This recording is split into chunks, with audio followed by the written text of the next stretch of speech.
Good evening, everyone. I hope you're all keeping well.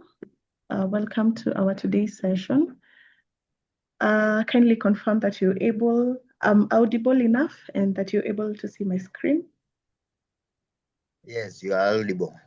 Yes. Okay, thank you. Thank you so much. So welcome to our today's session. My name is Wangari Mushai. I'm a data analytics and data science trainer at DataBreed Africa. And I'll be the one facilitating this session, this particular workshop. It's supposed to go for 3 days. And our main focus is on data analytics. Yeah, so we want to understand what data analytics entail. That is what we will be covering from today. So before we continue, just a few housekeeping rules. Please, because we are a big group, kindly stay muted. In case you have anything you'd want to ask, a question or a comment, kindly do it via the chat box. We'll have someone who will help with that. Make sure you trusting, or rather, this program should be a practical one. So make sure you have if you have your laptop there, kindly do as we continue. Whatever we do on this side, make sure you do it on your end for practical purposes. And along the way, I'll be posting just to make sure that we're on the same page. I'll be asking questions. In case you have a clarification, I'll ensure that I give the clarification that you need. So yeah, so I think we are good. So as I said earlier, we are here to tackle data analytics. And by the end of this program, you're supposed to have understood the foundations of data analytics and how it is applied in business or in your different fields. We're also going to look at different tools that are used in data analytics, which include Excel. So under Excel, we're going to look at data cleaning, data transformation, and also basic analysis. Then we're going to proceed to creating interactive dashboards and visual reports in Power BI. So we are also going to look at business intelligence, that is business analytics. Then we're going to also look at Python and SQL or SQL in the analytics ecosystem, where they come in, where they are applied. And then after that, we want to see how we can interpret and present insights to support informed decision making. So that is what we're going to tackle these 3 days. And I hope that by the end of the 3 days, we'll be good to go. Matters data analytics. I know it's it's a vast area, so we cannot cover everything in 3 days. So we are just going to go through the most basic things in data analytics, and also maybe to give you a taste of what we're expecting to have come December. We're supposed to have a training program, which is supposed to go for 4 months in data analytics. So maybe this should encourage you to join that particular program. So today we're going to focus on data analytics. We want to understand the basics of data analytics. And by the end of the session today, we're supposed to have understood what data analytics is, why it matters. We also want to look at the entire process of data analytics. You're going to realize that data analytics is not a one-stage or a one-step process. It's a process which has ICTA authority. Kindly mute. Make sure you're muted to avoid distractions. So we're going to look at the stages of the data analytics process. After that, we're going to explore types of data and analytical questions. So we're going to cover the different types of analytics.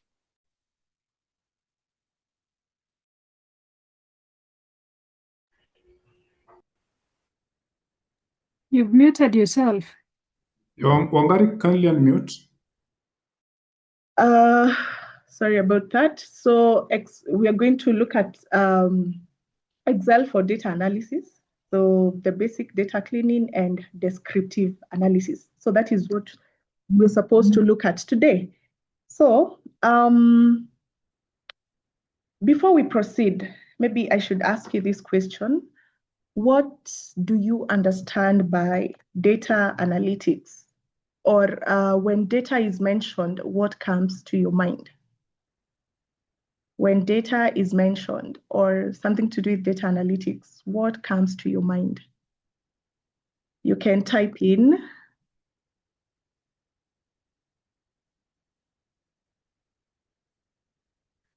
Priscilla says figures and numbers, raw facts and figures. Robert says raw information is data. Someone else. So when someone mentions data or data analytics, what comes in your mind? Information for decision making. Thank you, Agatha. Unprocessed information.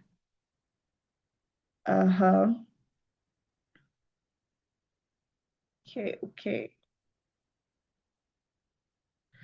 Unorganized data, raw, sorting data, raw or primary data, sorting data to better understand data. Okay, thank you. Thank you all. At least you have an idea of what data is. And yes, data is raw information. That is so true. So we want to understand, so what is data analytics? When someone mentions data analytics, what does it entail?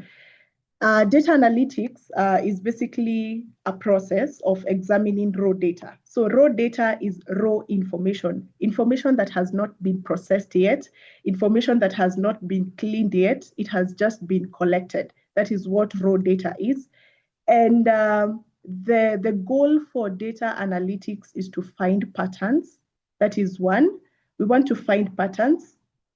Number two, we want to draw conclusions, and also at the end of this process, we want to make decisions. So these decisions are data driven. Okay. So in short, the goal is to turn data, the raw information, into decisions.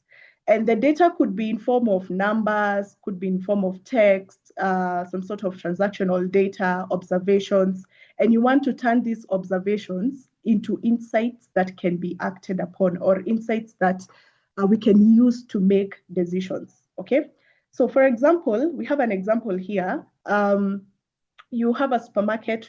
In supermarkets, they usually use data analytics to know which product sells most during the weekend, or what time customers visit most, okay? So I have a question for you. So with this example here, where supermarkets use data analytics to know which product sells most during the weekend, so that is the raw information. So after they get that information, what decision can they make from that insight? So once they know that most people, or rather most products that sell during the weekend are snacks, what decision can they make based on that insight? What decision can they make based on that insight? Someone?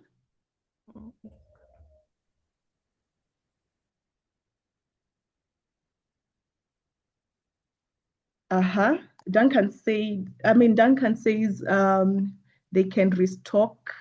Trevor says they can restock, add more to make stock decision, give discounts on other products, ensure there is enough snacks on the weekend. Good. So that is what we are looking at, or basically that is what data analytics is used. Yeah. So in a school, or maybe then the other example here is, or what time customers visit most. So if you are able to tell that most customers visit at around 8 p.m., what decision can we make based on that? If you're able to tell that most customers usually come at around 8 p.m., what decision can we make based on that?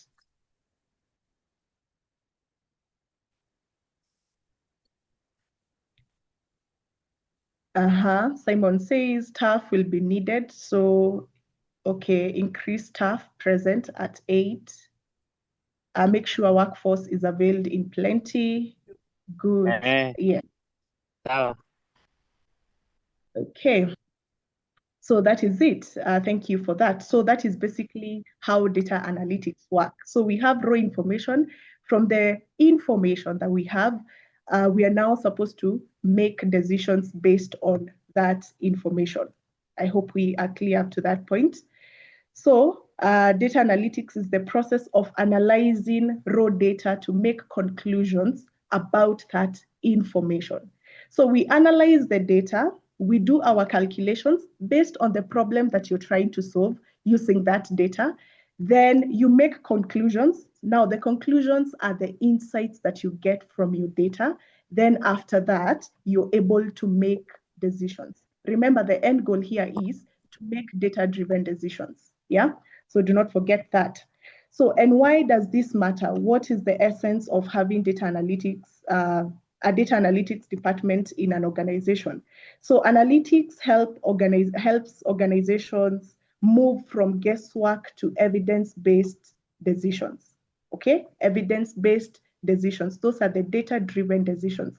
In this case, the evidence is the data that we've collected, and it helps businesses understand their customers, for hospitals to improve patient outcomes, for schools to monitor performance, and government to design better policies. That is why we use data analytics, basically for evidence-based decisions. We just don't want to make decisions for the sake of making decisions. We want to make decisions based on the information that we already have. Yeah. And of course, if you're using, if you have evidence, that is to mean the decisions are going to be relevant, okay? Relevant to the organization or relevant to the problem that you're trying to solve. I hope we are clear up to that point. Now, the next bit on data analytics, as we said, it is a process and it has different stages. Excuse me, Wangari Mushai. Yes. You're not audible. I think there's some music that is playing loudly. Are you sure? Yeah, I'm not sure if it's only my end, but I think a lot of us, you're not audible. There's some music on the background. She's audible. She's very She's audible. from our end. From my end, she's very audible. My end as well, she's very audible. Okay. Yes, from my end, she's also very audible. So Patrick, maybe you can check what is Umemaliza? Nimeziona umenitumia. Yes. Kutumia sasa hizo. Nimealign mini ile not kwa FS. Not chini na FS. Could you kindly mute? Oh, sorry, let me just mute. Sorry. Yeah, thank you.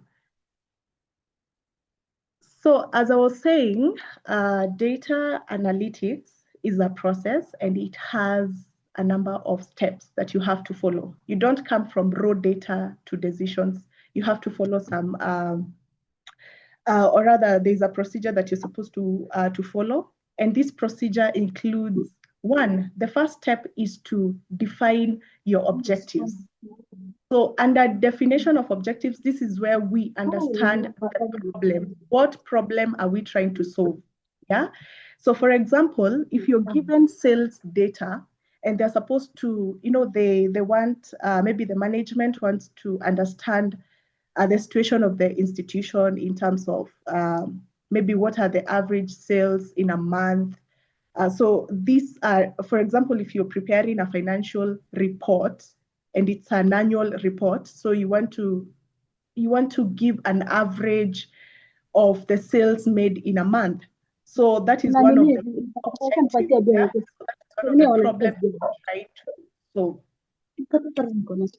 So first of all, you need to define your objectives. That is your problem. You need to understand the problem that you're solving.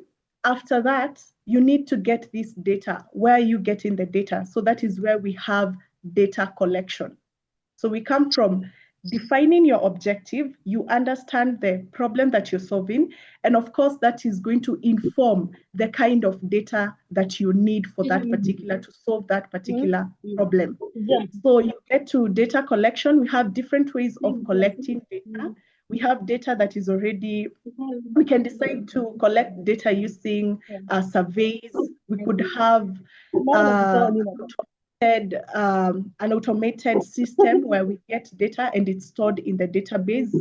And we have different formats of data. So we're going to look at that as we continue.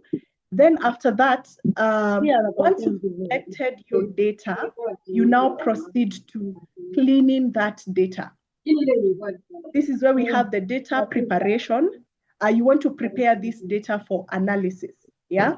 So this is where you. Sorry. Please, people kindly mute.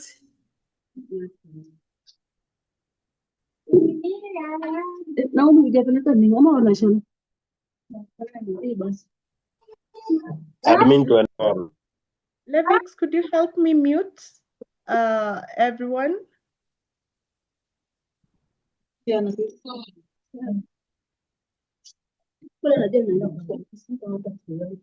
Kindly make sure you're muted. Mute your mic. Be disciplined and we just mute as the way the instructor is putting, please.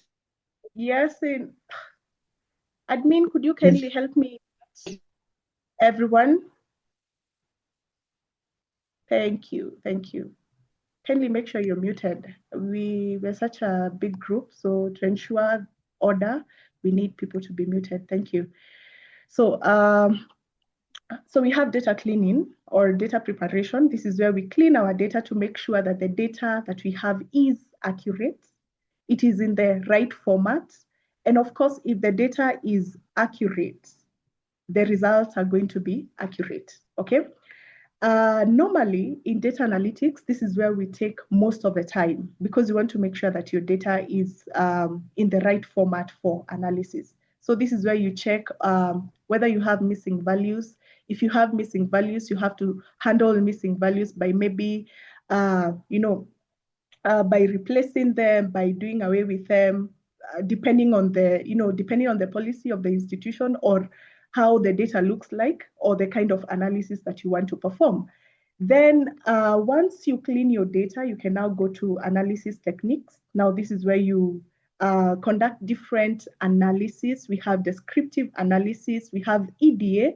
EDA is exploratory data analysis. This is where you explore the data just to understand the features, the different features that you have in your data, the kind of, this is where you do descriptive analysis. Descriptive analysis include something like mean, median, mode, interquartile range, just to understand the status of your data, okay?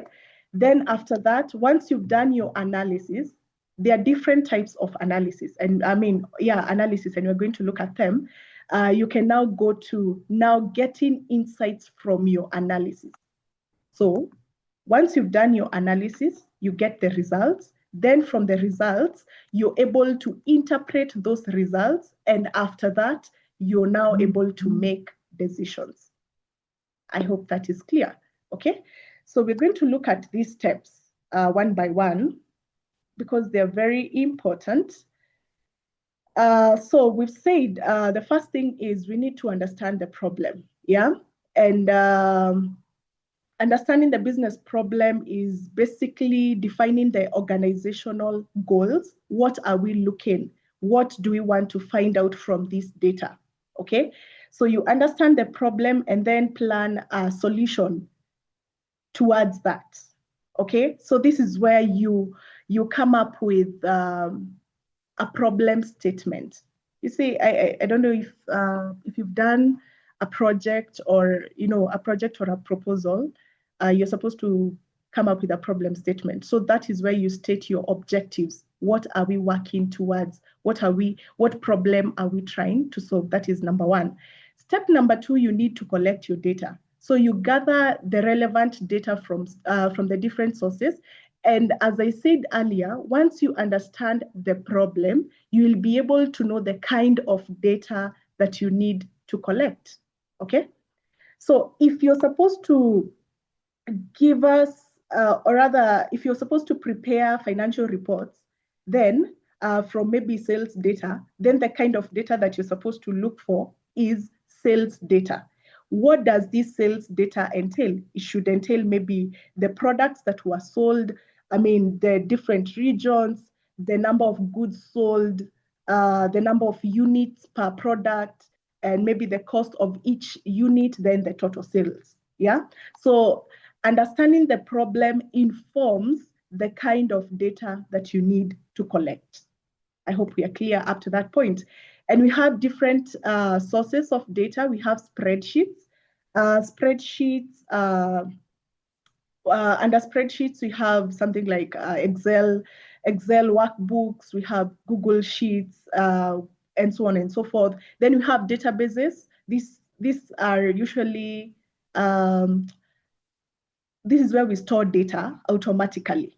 Yeah. Then we have surveys. You can decide to maybe collect data using a questionnaire or a survey. And of course, the questions that you have there contain the factors that you want to look at. Yeah. Okay. Have sensors. Sensors are usually used when you're dealing with geospatial kind of data, geostatistical data with location, and so on and so forth. We have quite a number of data sources. We are going to look at them as well. Then after that, I said you need to clean your data. What do you do? Or rather, what happens when you're cleaning your data? One, you need to remove duplicates to avoid redundancy. Number two, you correct errors. You want to make sure that your data is consistent. Yeah. You want to make sure that your data, for example, if you have a date field in your data, it is in its right format. Then number three, you want to handle missing values. So you need to make sure that, first of all, your data doesn't have, if it has missing values, one, you need to identify whether your data has missing values. Then after that, you need to handle these missing values. How do you handle missing values? You can do it via replacing them, or even doing away with them. If the data is not, if the data is huge, you can, do away with the missing, the rows with the missing values. And the other thing is make sure that your entries are consistent. Okay, I hope we are together up to that point. That is under data cleaning. Then data transformation.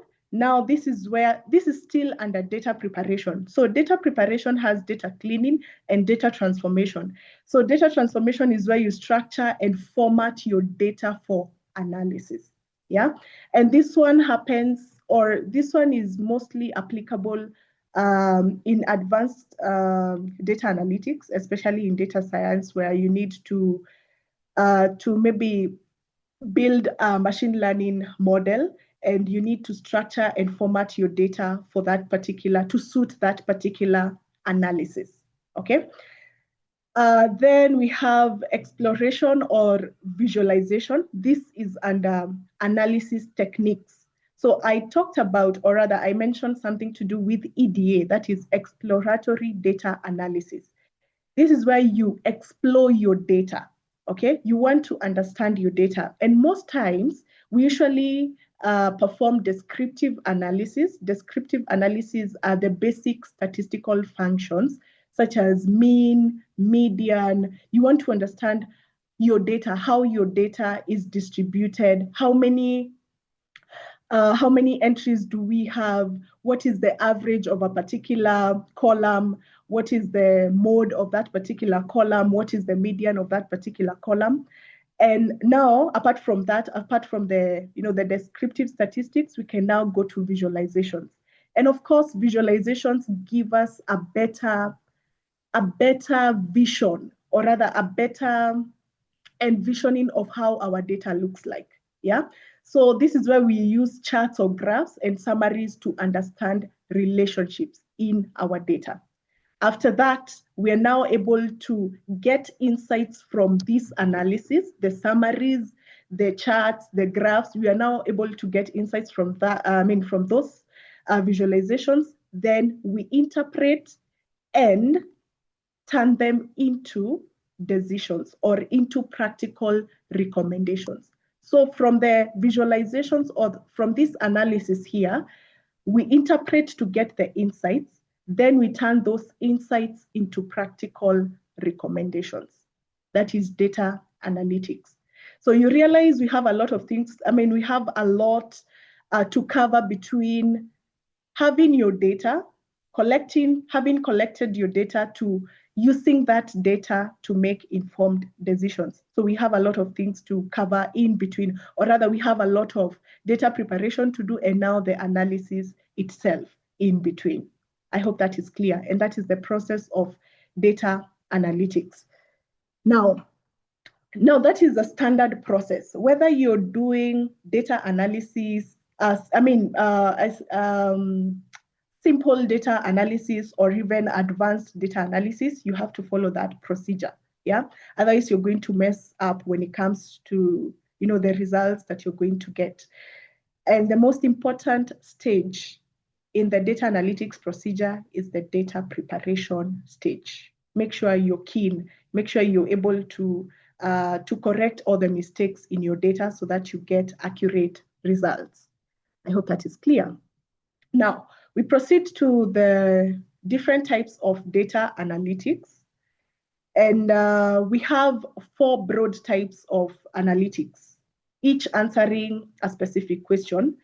So we have descriptive analytics. I've talked about this. So this is where you look at the data that you already have and you want to get insights on what happened. Okay, so we are looking at the historical data, the data that is already there. We are trying to answer the question, what happened? And that is where we do the summaries. The summaries include the mean, median, the maximum value in that particular column, the mean in that particular column, and so on and so forth. So that is data analytics. We want to understand what happened. Then we have diagnostic analytics. So you want to now understand what caused why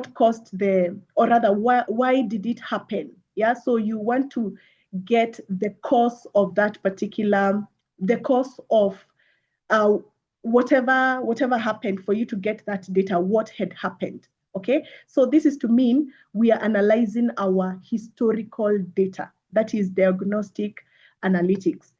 Then number 3, we have predictive analytics. So predictive, from the word predict, we want to forecast. We want to know what is likely to happen next, what is likely to happen in the future. Okay, then after that, we have prescriptive analytics. Prescriptive analytics is now the bit where we use the insights to make decisions. So what should we do about it? Okay, so we start from descriptive analytics. We want to understand our data. Then after that, we continue analyzing our data to understand what caused that particular happening.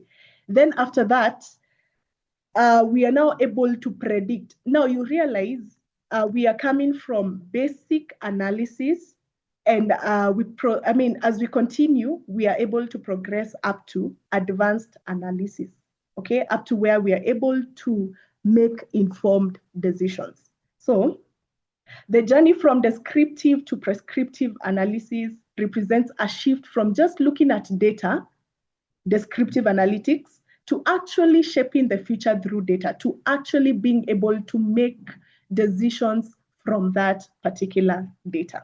I hope that is clear. So this is just but an explanation of what I've just explained. So for example, for descriptive analytics, the purpose of this descriptive analytics is to understand past performance.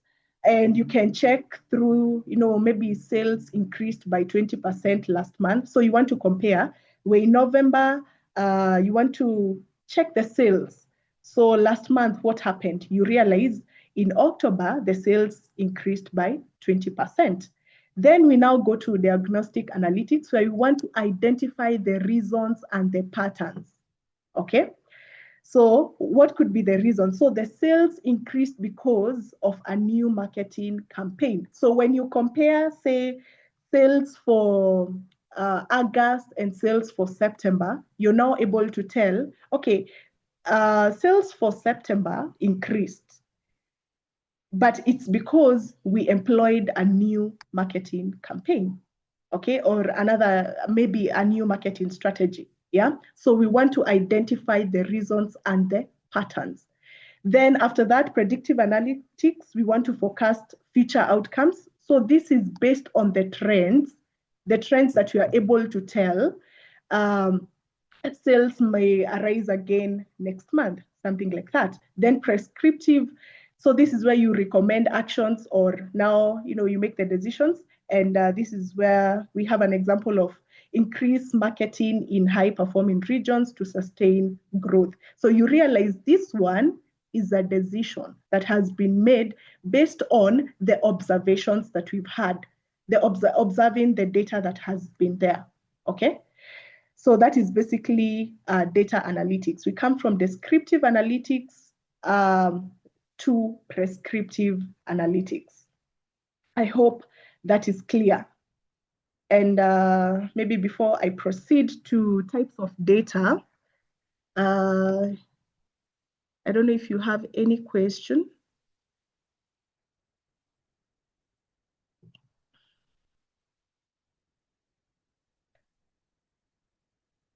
Anyone with a question?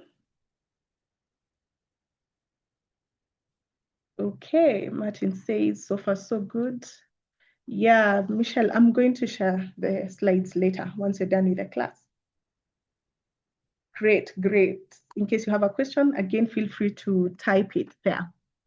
So, I hope you've understood what data analytics is, the procedure, and now now I want us to get into the different types of data. And as we said, when you are starting, data is raw information, yeah? And data can come in different formats. And why we need to understand the different types of data, because it's going to help us understand how we're supposed to clean the data. That is number one. The formulas you can use. Number three, what kind of chart fits best for those cases that you need to visualize your data. You want to know which chart can I use or which graph can I use. Then number four, you want to know how you interpret the insights, okay? Now, I don't know if you can give a guess of the different types of data. I don't know if you've heard about the different types of data. For those that are familiar with that, maybe you can share with us what different types of data do you know of? What different types of data do you know of? Yeah, Priscilla says qualitative, string type of data, nominal, primary and secondary, structured and unstructured, quantitative, categorical and numerical.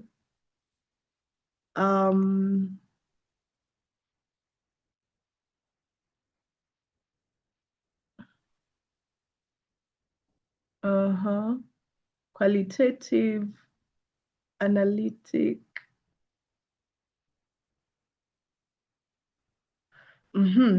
So, okay, just a second.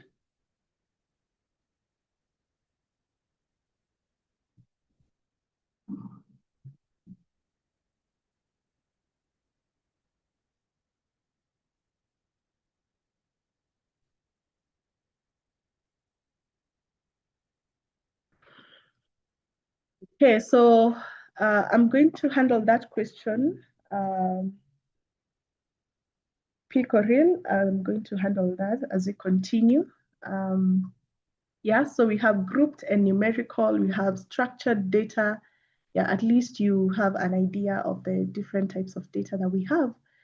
So types of data, again, I've said it's very important for you to understand the different types of data because it helps you in knowing how you're going to handle your data, you're going to clean your data, of course, the formulas you're going to use, and the kind of visualizations that you're going to have. And when it comes to interpreting your insights, how are you going to interpret them? Yeah. So the different types of data, we have two major categories. We have qualitative type of data and quantitative type of data. So quantitative, as it sounds, or rather from the word quantity, that is to mean it's dealing with numbers. It's dealing with numericals, okay? While qualitative is non-numerical type of data. I hope we are together up to that point. So qualitative is categorical type of data, which is usually non-numerical, and it is used to describe qualities, labels, or characteristics, and not numbers. So we have two types. I hope that is clear. This is non-numerical type of data. Quality. There's no way you can describe quality in numbers, right? You describe them in form of labels or characteristics, something like that, yeah? So we have two types of categorical type of data. We have nominal data. So this one, we do not have, it doesn't follow any order, okay? It is qualitative, or rather it is categorical in nature, but it does not follow any order. For example, colors. So we have either red, blue, green, okay? They are not following any, they're not following any order, or rather they cannot be ranked. I hope that is clear. That is categorical type of data, number one. That is nominal data. It doesn't follow any order or any rank, doesn't have any rank. Number two, we have ordinal type of data. This one, as the word ordinal suggests, it follows some order. It has order. So these categories, they have a meaningful order, but the difference between them is not measurable numerically. I hope that is clear. So they follow an order, but the difference between the levels cannot be measured numerically. Is that okay? Cannot be measured numerically, but we are following an order. For example, education level, we come from primary to secondary to university, right? That is ordinal type of data. When it comes to say, something like review, we come from poor to good to best. So we have an order that we are following, but the difference between the levels cannot be measured numerically. I hope that is clear. So that is under categorical type of data. We have two categories. Nominal data, where we do not follow. So we have categories, but we do not follow a particular order. For example, colors. Another example of nominal type of data is, what is it called? Gender. It's either male or female, right? Then when it comes to ordinal data, there is order that we are following, yeah? And the difference between the two levels, or the difference between the levels cannot be measured numerically. I hope that is clear. That is the first type of data, categorical data. Then we go to quantitative type of data. Quantitative type of data, this is numerical in nature. So this data represents numbers. This is data that represents numbers, something that you can measure or count. So we have two types of numerical data. One, discrete type of data. These are countable numbers. And these are numbers you can count one by one. They cannot have decimal numbers or decimal points, okay? These are only whole numbers. So discrete data, they are numbers that you can count one by one. Or in short, they are whole numbers only. So 1, 2, 3, 4, 5. Those are discrete that is discrete type of data. It is under the numerical data. I hope we are clear. Discrete. You count them one by one, and they do not have fractions or decimals. Then number two under numerical data, we have continuous data. So continuous data, these are measurable values, okay? I want you to see the difference. The difference between continuous data and discrete data is that discrete data is countable, entails, or rather, are countable numbers, while continuous data are measurable values. So these numbers can take any value, including decimals. So continuous numbers, in short, they are any number with decimals allowed. Decimals or fractions. Of course, there's a way you can convert fractions into decimals. Yeah, so that is the difference. Discrete numbers are whole numbers. Discrete data is are whole numbers rather, and then continuous data are any number with decimals. I hope that is clear. I hope we're good up to that point. Number three, still under types of data, we have time series data. And time series data, this is data collected over time. So that is to mean time is a key component. And the reason we collect this type of data over time, over a given period of time, is for us to be able to observe changes, to observe trends or patterns. Okay, so in this type of data, time is a key component. Number two, they can be best visualized using line charts. We're going to look at different types of visualizations as we continue, but these ones can be visualized using line charts. Then they are used for trend analysis and forecasting. Is that okay? It's the type of data that is collected over time. So say a period of 1 year where we record every month, we have recordings of every month, we record data every month for us to be able to observe changes or trends or patterns within that particular year. Then from that trend, we can be able to do what?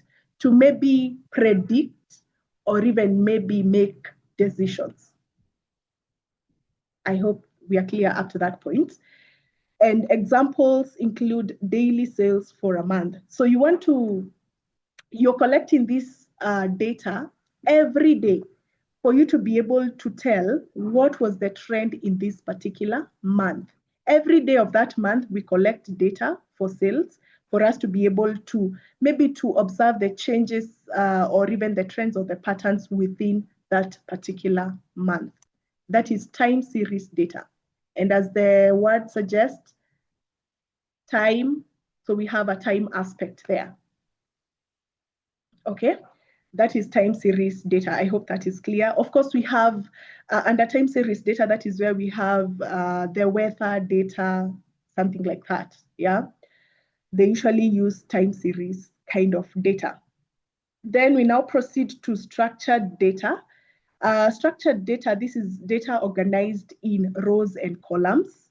Okay, this is what we normally, most of us interact with.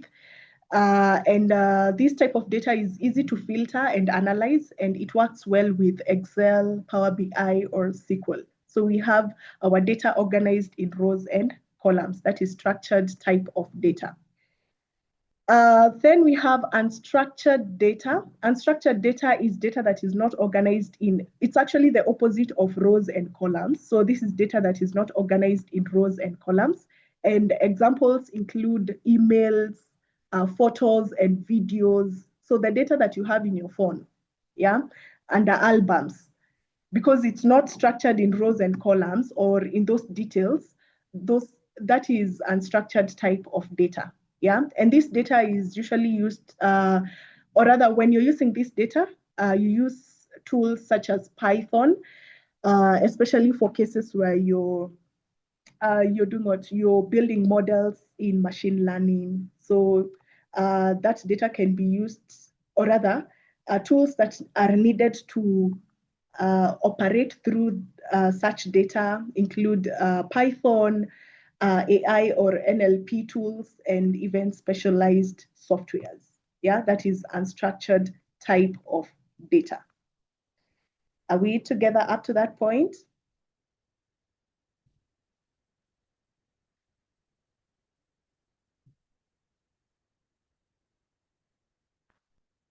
I hope we are together and you're able to follow through. An interesting question there.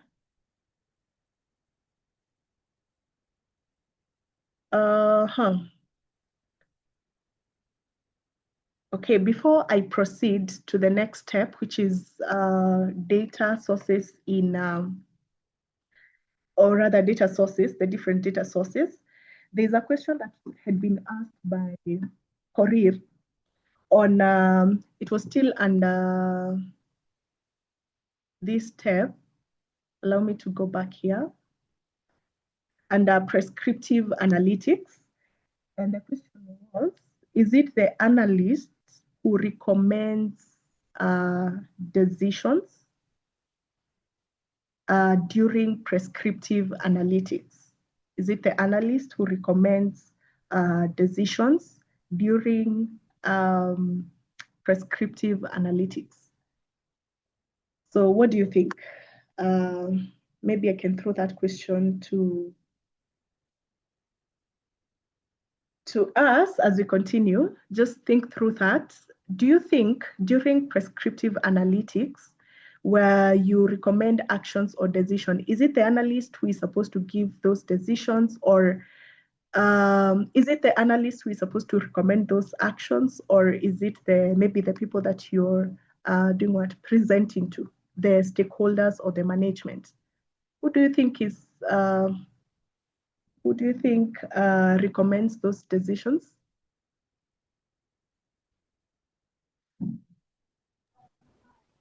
The analyst. So, yes.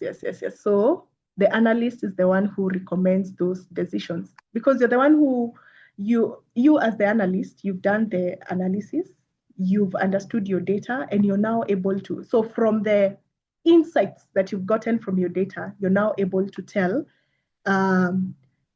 based on the trends that we had, or rather based on the trends that we can observe, we can make this particular decision, or rather we can apply this strategy for us to be able to get to this particular point in this department. Okay, so yes, it is the analyst who recommends those decisions.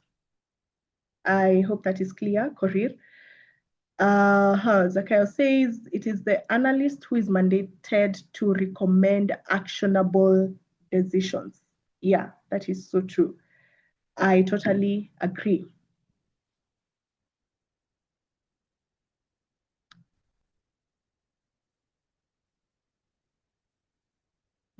So there's another question here, still under the types of analytics. From diagnostic analysis, could the reasons be from outside our scope? In diagnostic analytics, do you think the reasons behind a particular, the reasons could be outside the scope of that particular organization or that particular analysis?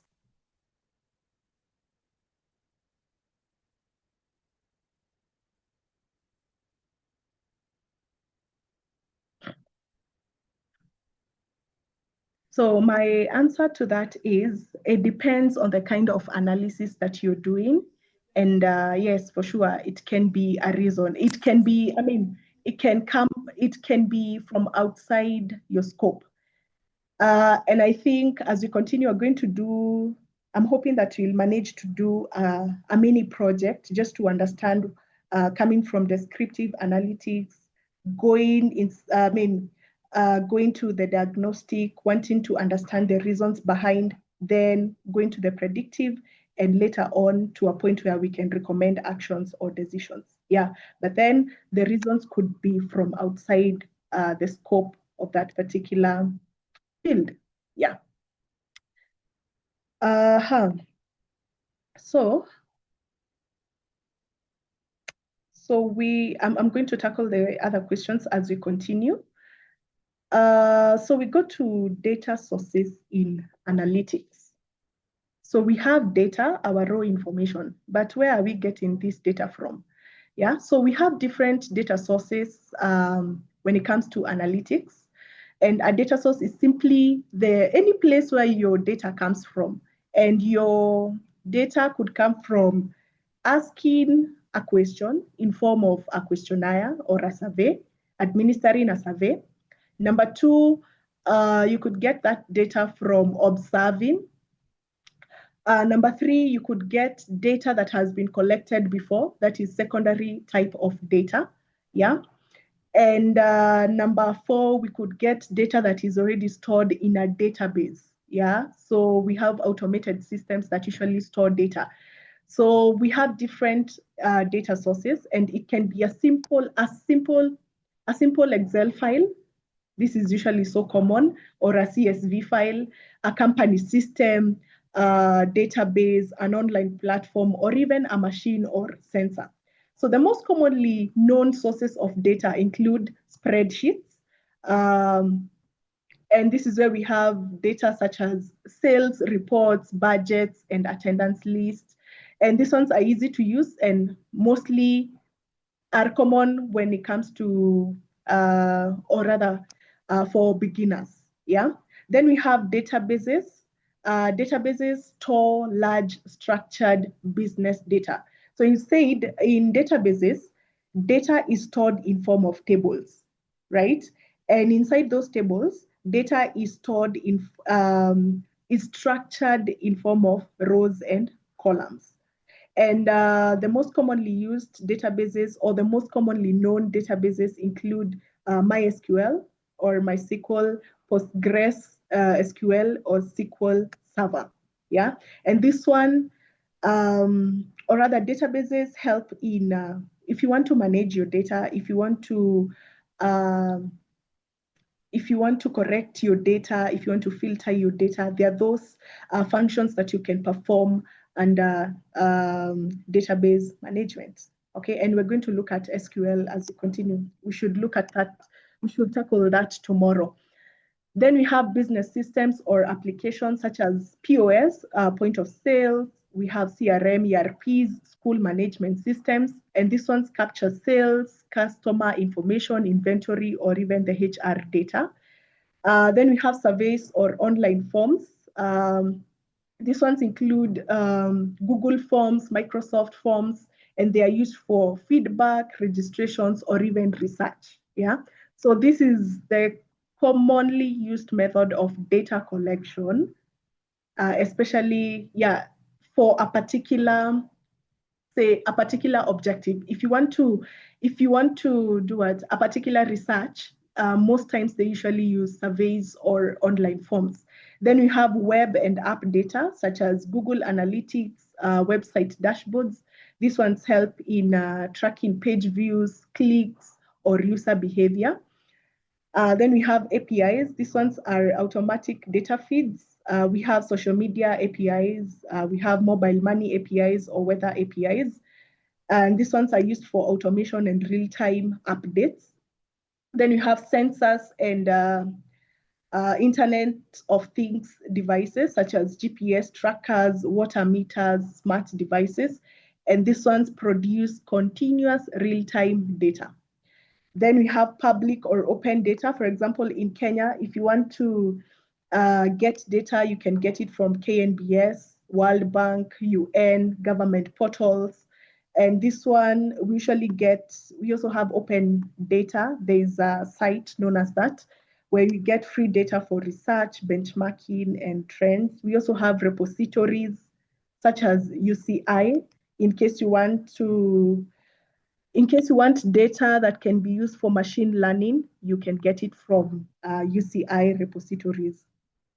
So those are the different types of data sources. I'm sure these are things that you've come across.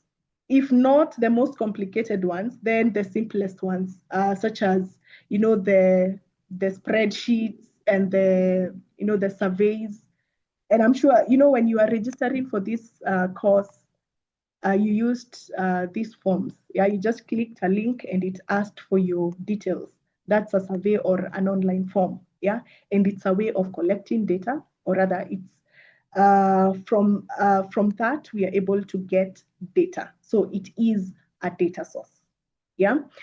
So now we proceed to the different tools of data analytics. So we have collected our data. First of all, we have understood the problem that we're trying to solve. Then we collect our data based on the problem that we are trying to solve. Now, when it comes to data collection, you do not really have to collect the data once you've identified the problem that you've solved. There are those times that data is already there. The data has already been collected. Then now you come and based on the problem that you're trying to solve, you're now able to know, I'm supposed to get this and this particular aspect from this data that has been collected. Now, I'll give you an example. I have a data set here. And this data set is sales data set.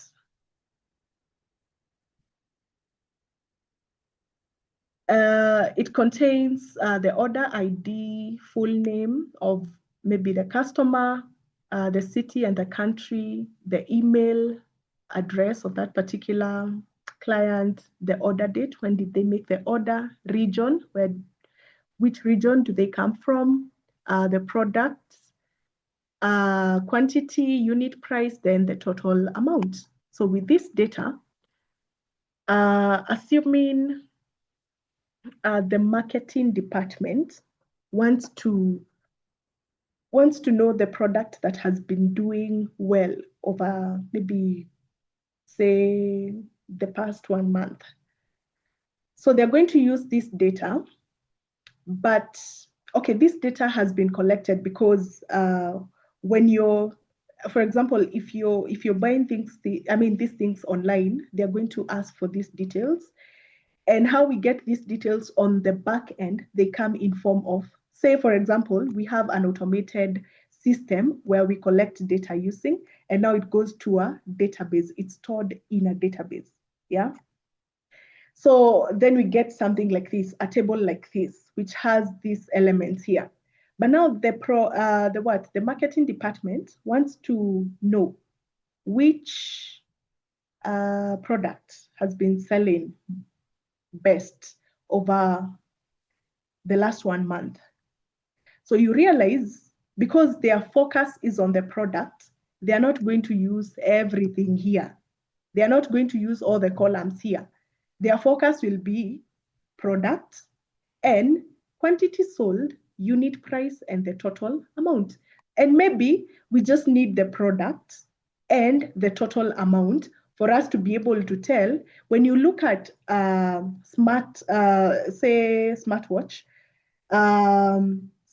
we want to know the number of smartwatches that were sold in that particular month and what were the total sales made from that particular product.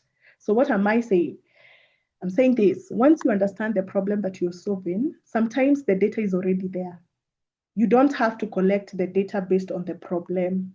Are we together? You just need, the problem is going to inform the elements that you need to use in your data. I hope that is clear, okay? Because, for example, when you're doing a project, I'll give an example of real estate analysis. You first of all have to identify the factors that you will consider for that analysis, for you to be able, when you're coming up with the questionnaires, you'll be able to write down questions that will answer, that will be able to help us get the factors that we need, okay? Unlike our example here, where the data is already collected, and now it's you to decide, based on the problem that you're solving, what factors or what elements of this data am I going to use? I hope that is clear. Now, we come back here. So We have different tools of data analytics that we use, yeah? Or rather, when you want to do data analysis, we have different tools based on the task that you want to perform and the level of analysis. These are the two considerations. So you want to look at what task are we performing and what level of analysis is this particular task. So data analytics relies on different tools to collect, clean, analyze, and visualize data. And each tool serves a unique purpose. We're going to see the different tools that we're going to look at for our case and the others that are, in existence. And the unique purpose depends on the task and also the level of analysis. So we have Microsoft Excel. I'm sure we've come across these. And Microsoft Excel is used for basic data manipulation and visualization. So the key features under Microsoft Excel, we have pivot tables. Pivot tables are used for analysis. These are this one is used for analysis, statistical analysis. When you're using Excel, we have charts. So these ones are visualizations. We have formulas such as sum, if you want to get the total number of maybe totals. We have if for conditions. We have VLOOKUP if you want to get a certain feature or get a certain entry in your Excel file. And quick data cleaning tools, that is Excel. This one is ideal for quick analysis, reports, and dashboards, especially for beginners. Then we have Power BI. Power BI is designed for interactive dashboards and real-time insights. And the features include drag and drop, depending on the features. Drag and drop depending on what you want to visualize. Yeah. We have DAX formulas. Those are data analytics expressions. We also have them in Power BI. These are the different functions or the different operations. If you want to calculate a certain feature, if you want to calculate, say, the median of a certain column, we have the DAX formulas that we use. And of course, live data connections. This one is commonly used in business intelligence to track performance and share insights. So Power BI and Tableau, they usually have the same, they have the same, they have the same features and they are used for the same purpose. Power BI and Tableau. Then we have SQL or SQL. This is structured query language and it is used to access, retrieve, and manage data stored in databases. So in short, SQL is used for database management. In case you want to access data in a database, SQL provides those functions for you to be able to access data, to retrieve data from your database, and also to manage that data. To manage includes adding data in your database, if you want to filter, if you want to delete some data, and so on and so forth. So basically, SQL is a database management tool, okay? The key features are select for filtering, join in case you want to join. I said in databases, data is usually stored in form of tables, or rather in tables. So if you want to join table 1 and table 2, we have the join functions. If you want to group your data by commands, if you want to sort and filter your data, SQL provides all those functionalities. This one is crucial for handling data from systems like MySQL, Postgres, or even SQLite. Yeah, for those that are in database management, I'm sure you've come across this. But if you haven't come across this, we are going to cover this as well. We're going to brush through. Then we have Python. Python is a powerful tool for automation, advanced analysis, and machine learning. For you to be able to use Python, we usually use libraries. And libraries contains the different functionalities. They contain the different, or rather, the functions are usually scripted. Instead of you writing the entire script, you just employ a certain library, and it gives you the different functions. So it makes your work easier. So we have different libraries that are used in Python. We have pandas for data manipulation. This one is usually used, it's commonly used in analysis. Then we have NumPy. As the word suggests, NumPy, we have numerical, sort of a thing. So it is used for numerical analysis. It contains all those functions that are used when you're dealing with numerical type of data. Then we have Matplotlib. This one is a feature, or rather it's a library that contains the different visualizations. Yeah, it contains the scripts for different visualizations in Python. Then we have scikit-learn. Scikit-learn is used for machine learning. Scikit-learn contains the different functionalities for different machine learning algorithms. Yeah. We have quite a number. There are very many, yeah, depending on of course, on the task that you want to perform. And this one's, Python is ideal for data scientists who need flexibility and automation. Then we have R. R is usually focused on statistical computing and data visualization. It is also a programming language, but it is more inclined to statistics. Yeah. It has different libraries as well. And of course, different libraries they are used for different tasks. For example, in R, ggplot is the one that is used for visualization. While in Python, we have matplotlib, which is used for visualization. I know for some of you, these are new things, but we are going to see how by the end of these 3 sessions, you'll be familiar with all these terms, yeah?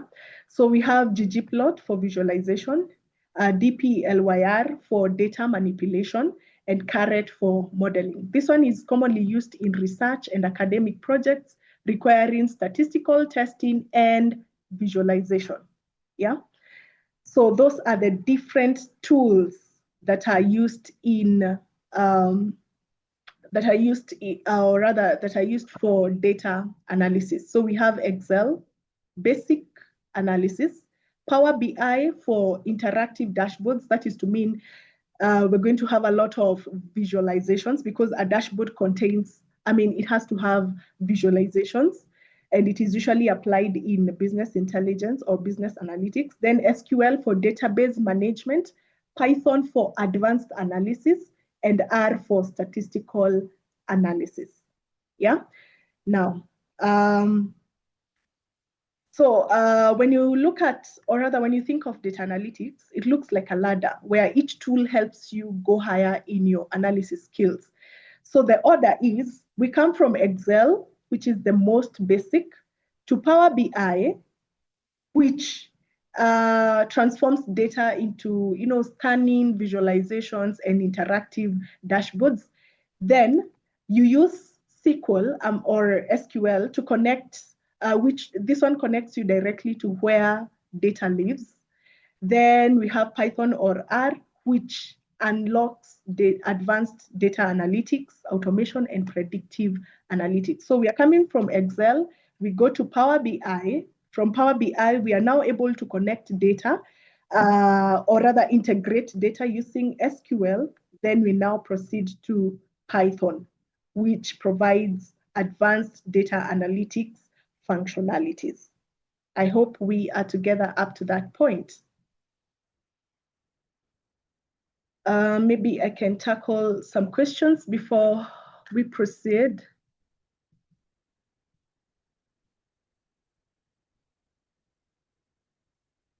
Okay, so there's someone who had asked, what is the difference between analysis and analytics?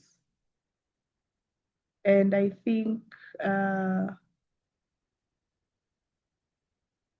someone has answered.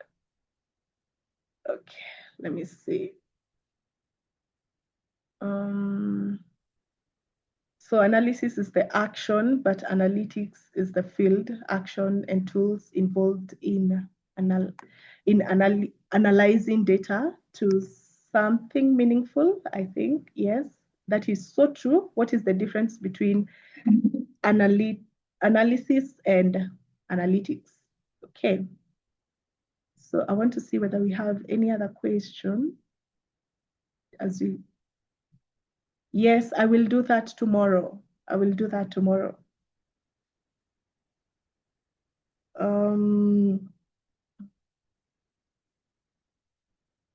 So what about Tableau? So in our case, we'll be using Power BI, which is an alternative for Tableau, though they have different, they have similar, or rather they are used for similar purposes, but we will, our focus will be on Power BI, okay?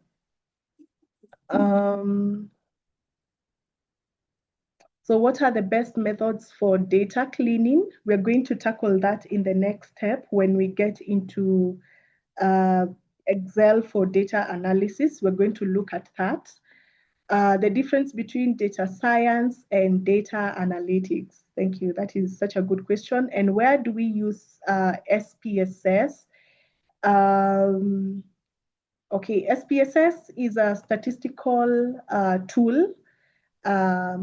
It is a statistical analytical tool, which is not as complicated. You just feed in your data in form of maybe Excel or CSV. Then after that, you select the different analysis that you want to perform. If you want to look at, if you want to maybe do what?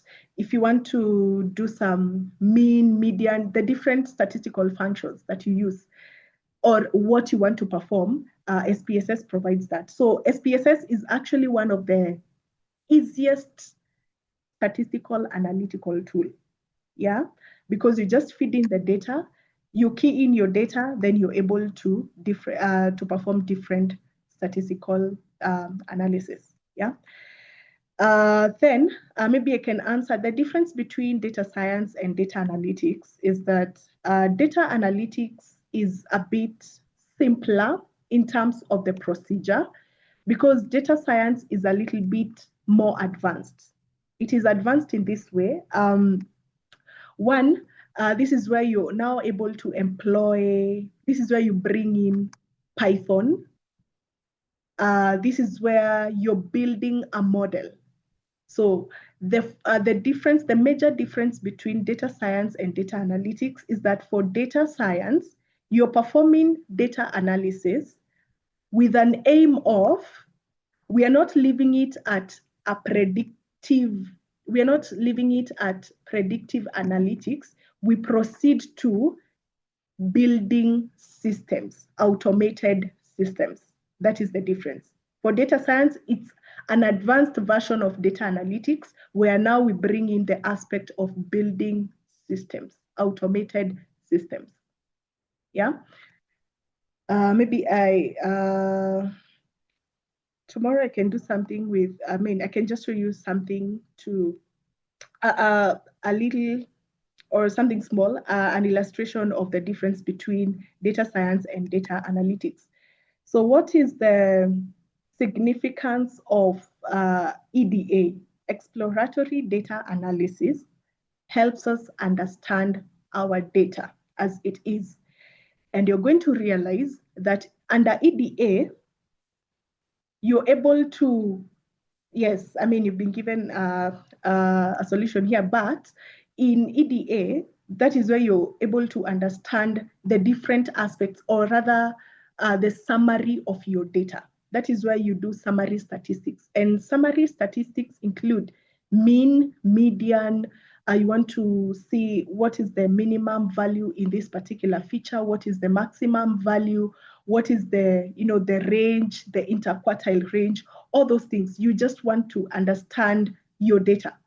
As the word exploratory says, you see, as it sounds like, or as clear as it is, like EDA, exploratory, you're trying to explore your data to understand it further, okay? And how do we do EDA? EDA most times, apart from the descriptive statistics, you're also supposed to come up with visualizations, yeah?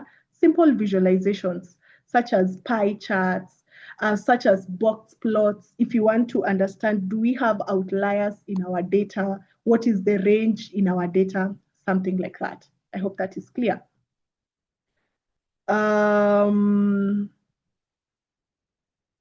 So what are your strengths and weaknesses as a data analyst?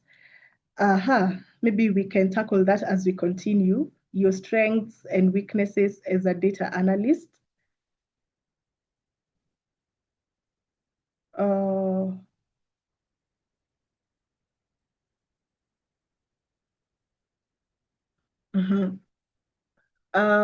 Is there Power BI version of Linux? I am not so sure about this because Power BI is I am not so sure about this, but we can find out. And because I've been using Windows over time, we can see, we can find out. Yeah, we can find this out, Alex. So do we need all the tools mentioned installed in our gadgets? Yeah, for practical purposes, so that you're at par with us, maybe you can have the tools installed, but I'm going to advise on the tools that we'll be using. Maybe for Python, I'm sure you have Excel in your machine. So for Python, we'll see the one that is going to be appropriate for us. And also for Power BI, we have Power BI Desktop. Maybe you can install that, but that one is going to be tackled on Thursday. Yeah. Then SQL, I'm going to advise on the one that you can use. So SPSS software, I don't know if there's someone who has, okay. So there is Otindos who says that they can give you that, the SPSS. Okay. Okay, good. I hope that is well covered. Now, I want us to proceed to now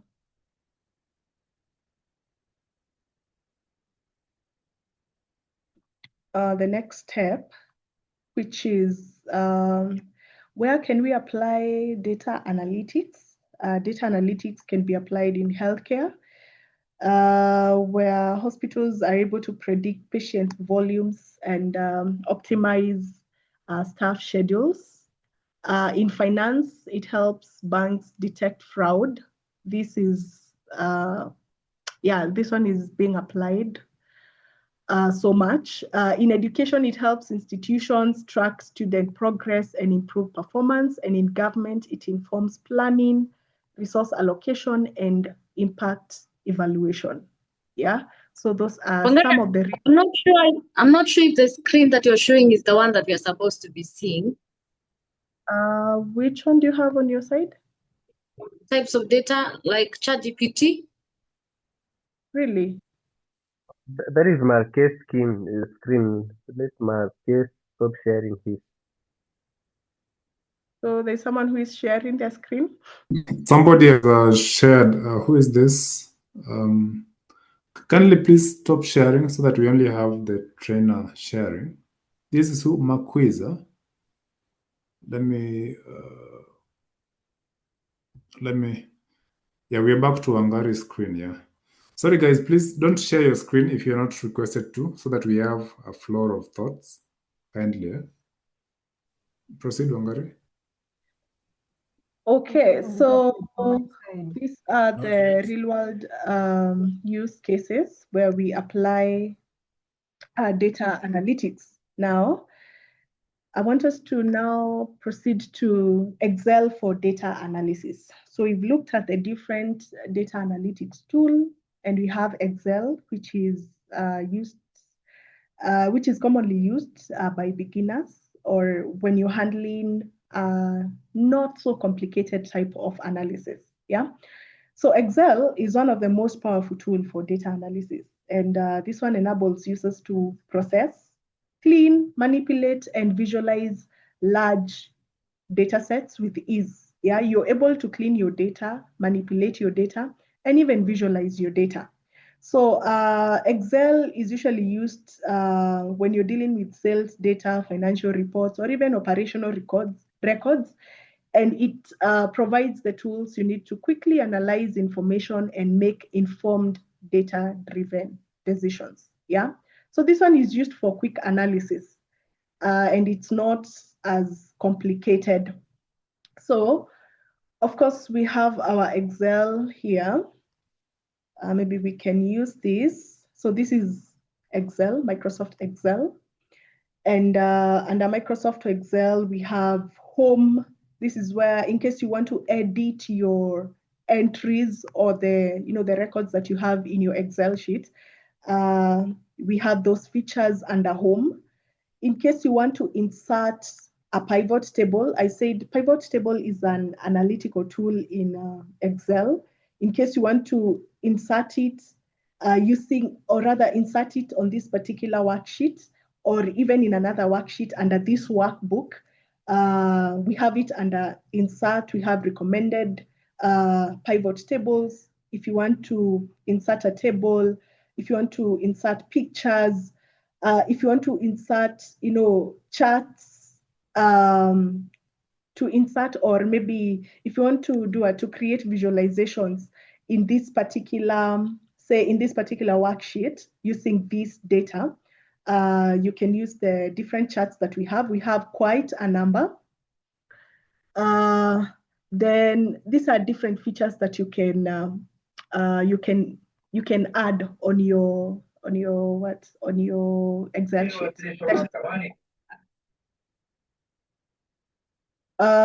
These are still, different features as well. I want us to focus on data. Under data, so we have different sources of data, how you can connect them. If you want to sort your data in a particular order, either in an ascending order or descending order, in a particular order, highest to lowest, something of the sort, you have that particular feature. You have filter. If you want to filter your data, we have that particular feature as well. This is advanced filtering of data. We have data validation. If you want to consolidate your data or summarize data from separate ranges, we have that feature as well. We have, in case you want to group your data get the subtotals, we have that under data, under the data tab. Then we have the formulas, the different formulas that you can use. We have the auto sum. This one, the insert function, this is where you insert your formula. If you want to calculate something, you want to calculate maybe the total sales, if you want to do a conditional sort of operation, that is where you insert your formula.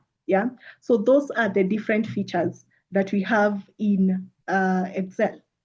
Now, I want us to now go to preparing data for analysis in Excel. Now, our focus here is Excel for data analysis. So before analyzing data, remember, it is important to ensure that your data is accurate and well-structured. And once your data is accurate, you can be sure that the results are going to be accurate. And that is the most important thing when it comes to analysis. Make sure that your results are accurate, but that is going to be informed by how accurate and reliable your data is. So data cleaning in Excel entails, or rather it helps you, Excel makes data cleaning straightforward by helping you, one, identify, that is the first thing. You identify and correct missing values. Number two, you're able to identify whether your data has duplicates, and you go ahead and remove them if they are there. You realize there is no solution to duplicates, you either remove them or remove them. Okay? And like missing values, if you have any missing values, you can replace them or even do away with the entire row, okay? Depending on maybe the quantity of your data, and yeah, if removing the entire row does not affect your data, then you can go ahead and do that. But if you have quite a number of missing values, then you might need to replace those missing values. Then the other thing is to standardize the formats. This is where you ensure that your data is in the correct format. For example, if it's dates, you have to make sure that your date is in the correct format. Maybe day, month, year, depending on how you're supposed to put it, right? Then we have, you can also fix inconsistent entries. Yeah, there are those entries that are, for example, if there is a certain format that you're supposed to put when it comes to maybe keying in the, say, the customer ID, there's that certain format that you're supposed to follow, then you have to make sure that you fix that inconsistency. Okay, so those are some of the things that you look at when it comes to data cleaning. So the first thing is we need to remove duplicates. And duplicates, these duplicate entries can distort analysis, especially in customer lists, survey responses, or sales records. So this is very common, especially when those survey responses allow you to give response the second time. You know, there are those that do not allow, once you submit, you cannot submit another response. But for those responses that have not been, for those surveys that have not been restricted, then you're going to encounter duplicates, yeah, where someone, enters their information 2 or 3 times. So how do you remove duplicates in Excel? So first of all, you select the data range. Then you go to data, remove duplicates, choose the columns to check for duplicates, then click OK to clean the data set. We're going to do that, yeah? And when are you supposed to use this? Of course, in cases where duplicate customer names or emails are there, you realize they are duplicate customer names or their emails. If you're using this as the primary, the primary key, in cases where there are repeated transaction entries, and in cases where we have repeated survey responses, that is when you're supposed to remove duplicates. Yeah. So the procedure is, first of all, you select. So the first thing, so we have our data here. And before we proceed, maybe I'm thinking maybe we can finish up with looking at those things, then we do it as an exercise to maybe save on time. Yeah, allow me to do that so that we do it wholesomely. So we have duplicates to avoid redundancy. Number 2, we want to format and standardize our data. So this is where you have inconsistent formats such as irregular spacing or mixed date styles. So for example, when you look at our data here, if we look at this particular column, you realize the dates are in different formats. So we have 19th February 2025, then we have this one that is in form of a short date. We have the one that starts with year, month, and days. Then we have one that starts with, you cannot even be sure whether it is the month or it is the month or the day that is starting. You see, so for such, you need to fix such inconsistencies. And that is where the formatting comes in. So the common formatting tasks that we have correcting spacing. So in case the entries are in form of, say, names, and these names, say there are 2 names, but for example, we are looking at a customer's name. So we have something like Wangari Mushai, and maybe the spacing is not consistent. So that is where we correct spacing. And for us to be able to correct spacing, we use the trim function to remove unnecessary spaces. Okay. Then number 2, we have standardizing text case. So for example, still under names, you want to have a column whose entries are in capital letters. So they're in upper cases, yeah? So what we do, we use equal to upper, then that particular cell that you want to convert, or you want to, the particular cell that you want to standardize. That is for uppercase. For lowercase, we use lower. For proper case, we use, so proper case is where you want it to be in the right format, where the first letter of that name starts with a capital letter, yeah, and the rest are in lower cases. So that is where the proper case comes in, yeah. So we use equal, proper. Then you reference that particular cell. Then that is under standardizing text case. So we've talked about spacing. How do we trim the space? We use the trim function. Or how do we remove the unnecessary spaces? We use the trim function. Then consistent date formats. So how do you deal with this? I know you've come across this. If you want to standardize the date formats, what you do, you select that particular column, the date column.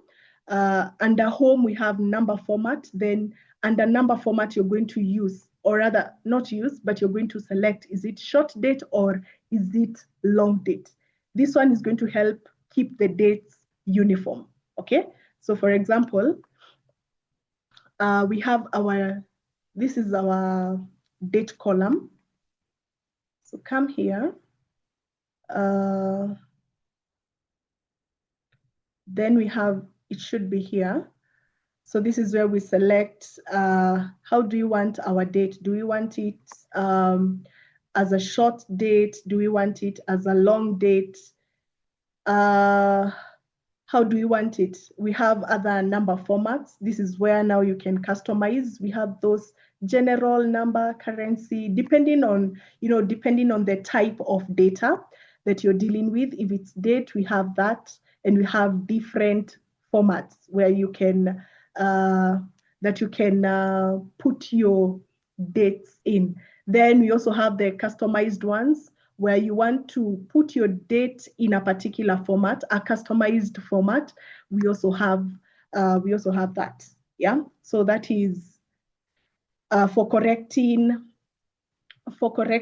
or ensuring consistent date formats. Then for data type correction. So for example, if you want to convert text numbers to actual numbers, you do the same thing. You select that particular column, say this one, which is numerical, select that particular column. Under home, we have this drop down, select, do you want it to be in number form? Is it a currency? Is it accounting? Accounting and currency are one and the same thing. Then you select that, then it's going to be converted. So that is how you convert into another type of data. I hope that is clear. We are still under what? We are still under formatting and standardizing data. And I hope that is clear. So if you want to transform texts to columns, this one is useful when multiple pieces of information are combined in one cell. For example, a cell where we have Nairobi, Kenya, which is a city, which represents a city and a country, and you want to split it. So how do you go about that? You want to separate the multiple pieces. So how to use this particular function? You select that column, go to data. Under data, we have text to columns. Then you choose delimited. Delimited is how do you want it to be separated? Do you want us to separate the two pieces using commas, a space, or a hyphen, or do you have a fixed width?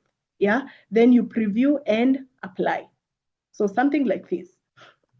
So we have country, city and country. So you select that, then you go to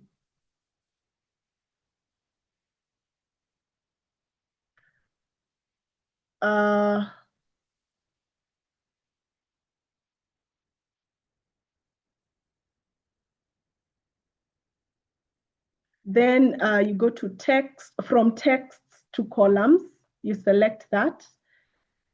You choose the file type that best describes your data. So how do you want it to be, how do you want the two to be separated? So we have delimited, where you use characters such as commas or tabs. Of course, tabs represent space. And also, if you don't want it to be separated using that, you can use fixed width. Fields are aligned in columns with spaces between each field, yeah? So you select, say, delimited, then go to next. How do you want it to be separated? You can use a semicolon, a comma, space, or other. Of course, for other, you're going to specify. For this particular case, we have tab. So you select that, then you go to next. Is it general? Is it text?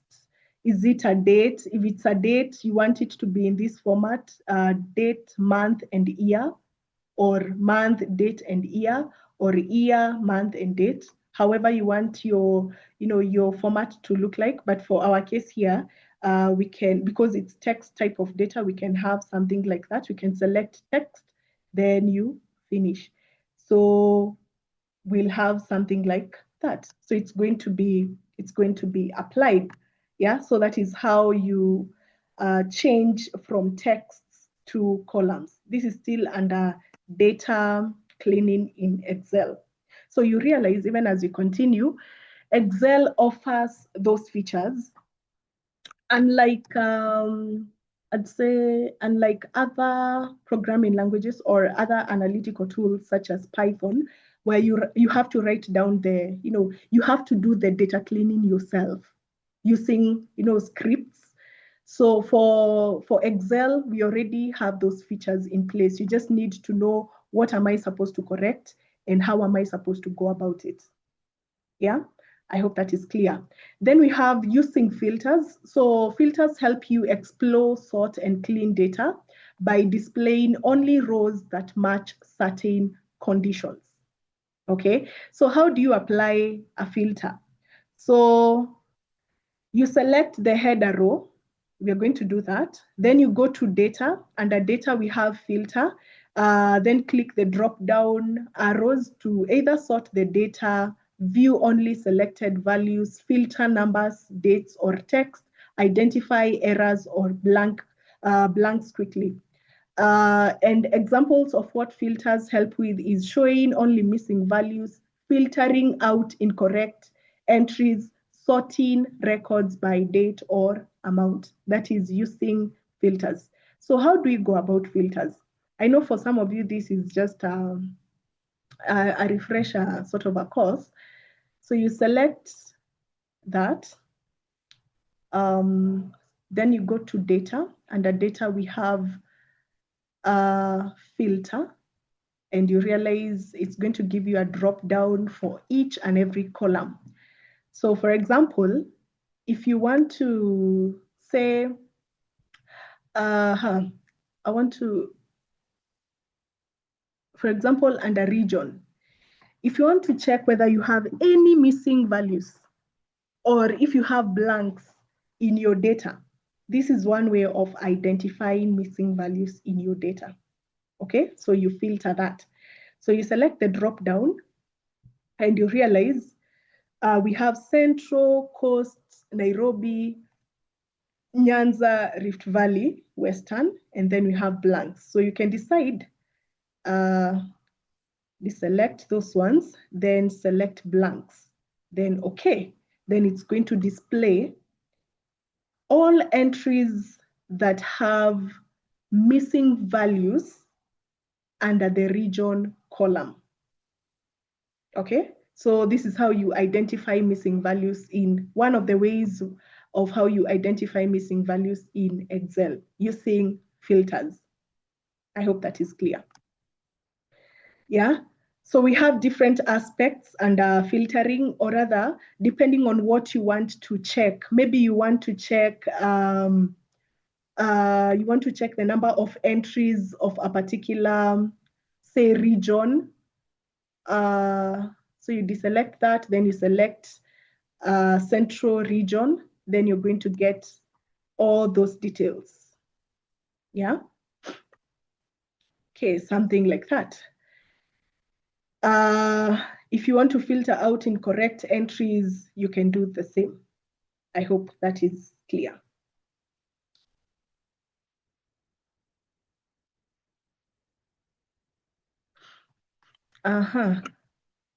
Then we go to the bit on handling missing data. So from filtering, we've seen how we can identify the missing values, right? So how do we handle missing values? So missing values can cause inaccurate summaries or errors in formulas. Excel allows you to identify and handle them easily. And so the first thing is to identify missing values. How do we do that? You use filters, then you're going to select blanks, then it's going to show you the blanks that you have in your data.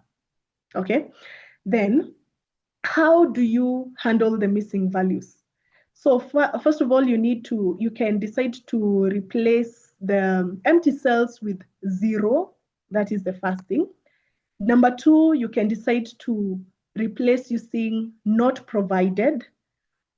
And not provided is usually used in cases where you cannot be able to tell. For example, in this particular case, if we filtered this under region, and we want to get the blanks here.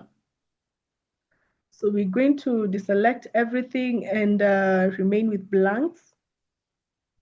So these are the entries that do not have entries under the region column, yeah? So you realize for this particular case, maybe you can be able to guess. You can be able to guess based on the city. Of course, Thika will tell you where the region is, Kiambu, the same thing, Kakamega, the same thing, and so on and so forth. But assuming you didn't have the city country column, then there's a likelihood that you will not be able to guess, or you'll not be able to tell from which region that client was from which region they were coming from, or they were buying from, yeah? So the thing is, for such particular cases, you can replace the missing value using not provided, because you cannot able to, to sort out that. I hope that is clear. Then there are those cases, for example, for numerical type of data, I'll give an example of numerical type of data. Let's see whether we have any blanks. We don't have any blanks. This is where you check whether you have any blanks. So you realize we do not have any blanks in that. Let's see, we don't have any blanks as well. So assuming we had a numerical column, or a column with numerical type of data, and it had some missing values, there are those cases where you might need to replace those missing values with the average of that particular column. Okay, average of that particular column. But now, the danger with, actually, this is just but an example of how you replace missing values. You can either replace it using average or the median, or a particular value.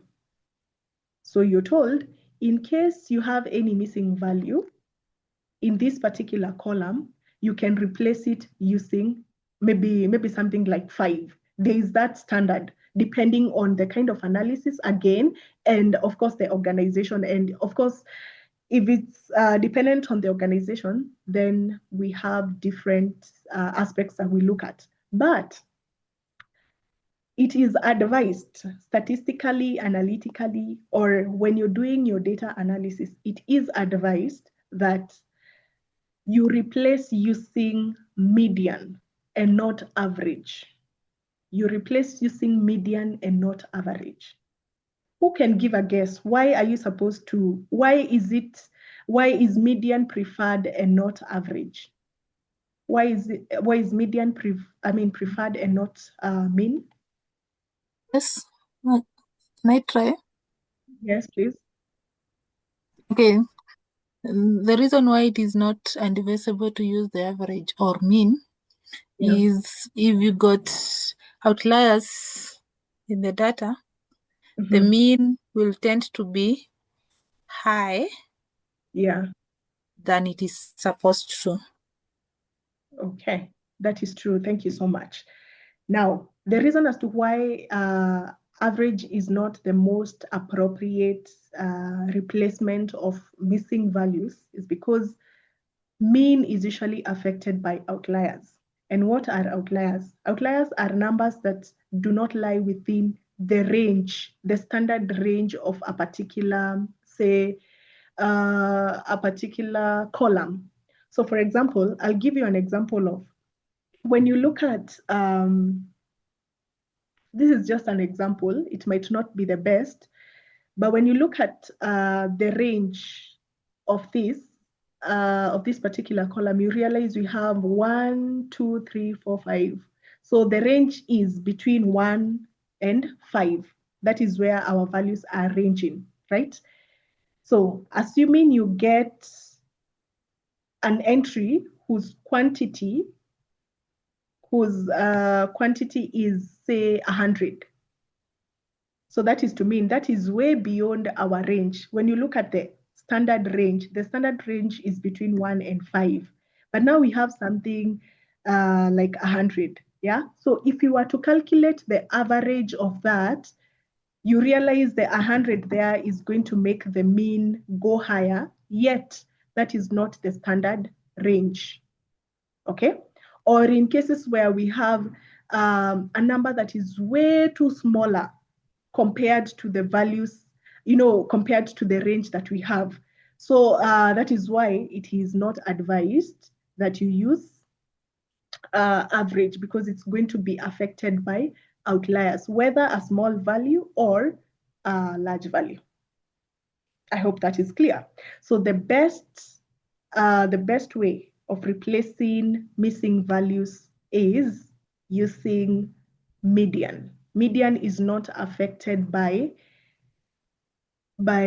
outliers.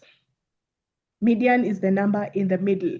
So you're going to arrange, of course, you're not the one doing that, but the entries are going to be arranged from the smallest to the largest, then we get the number in the middle. Then we can replace the missing value using the median.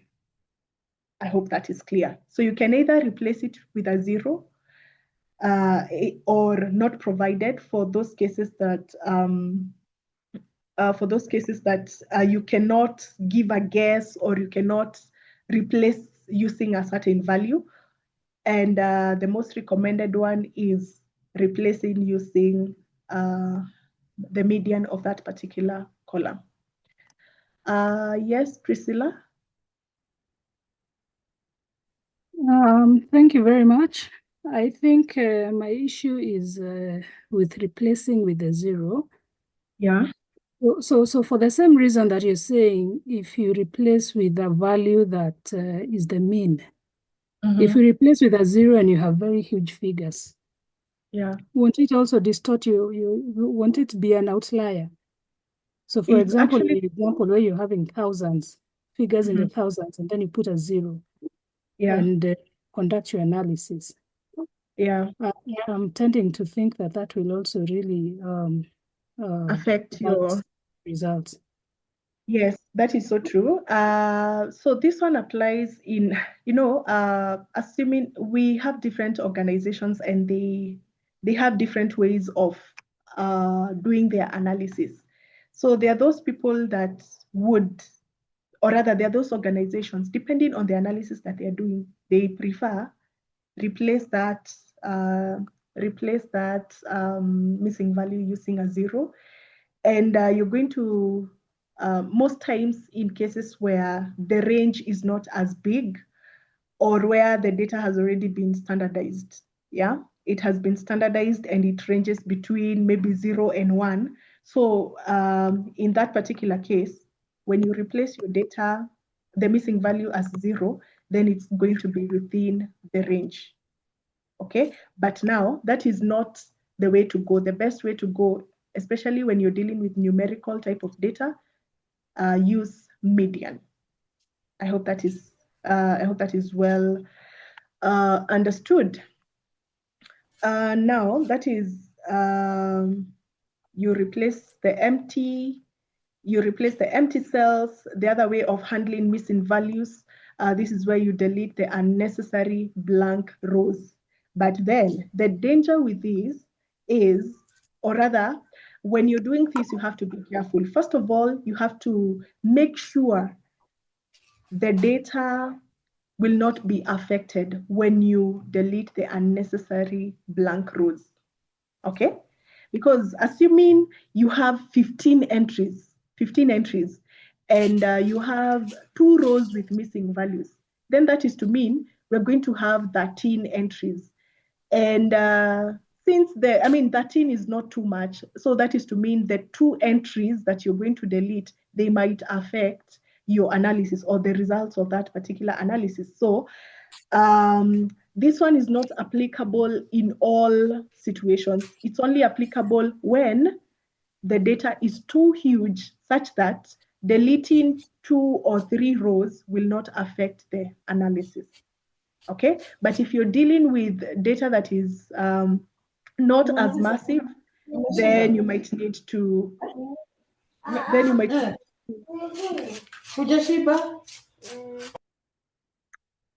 kindly mute. Then you might need to do it.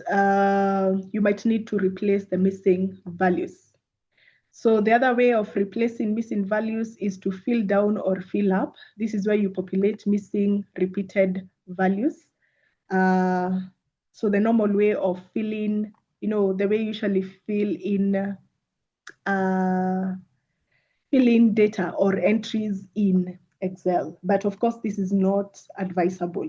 Yeah. Now that you're doing analysis, then you have to at least base your replacing of missing values or attach it to a valid reason. Yeah, a reason that is making sense. But you cannot just fill in or fill up missing value unless we are talking about dates. And from your observation, the dates, for example, for data that for daily, something like daily sales data, if you are missing a particular date and you know it's date 17 that is missing, then you can replace that. But for numerical type of data or a column that contains numerical type of data representing something else, then this one cannot be applied. Okay, I hope that is clear. So maybe I can take up some questions, then proceed.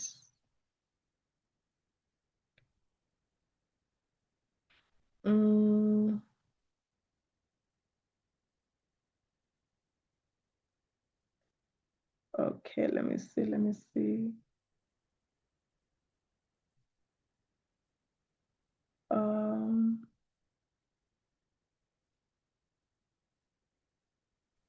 Hello, can I ask a question? Yes. Yes. Okay, mine is just to ask there is somehow when you are using Excel, like you are filling in maybe let's say monthly records, be it sales or whatever. There is somehow like when you did on one sheet, there is somehow that the data sijui inajifanyanga aje, zingine zinapotea. So what is your advice on that? Should a person fill it the weekly using one sheet, then again next week probably atumia another new sheet? What's your take on that? Maybe a practical example of that would really help to understand.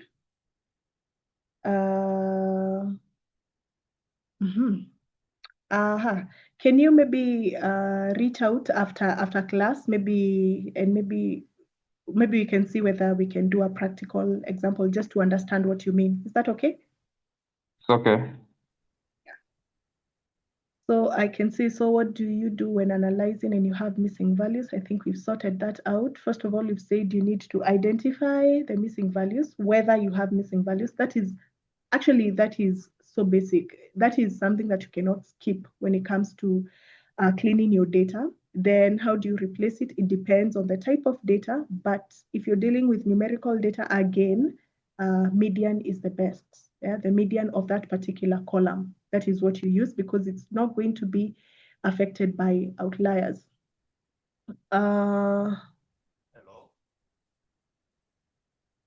Yes.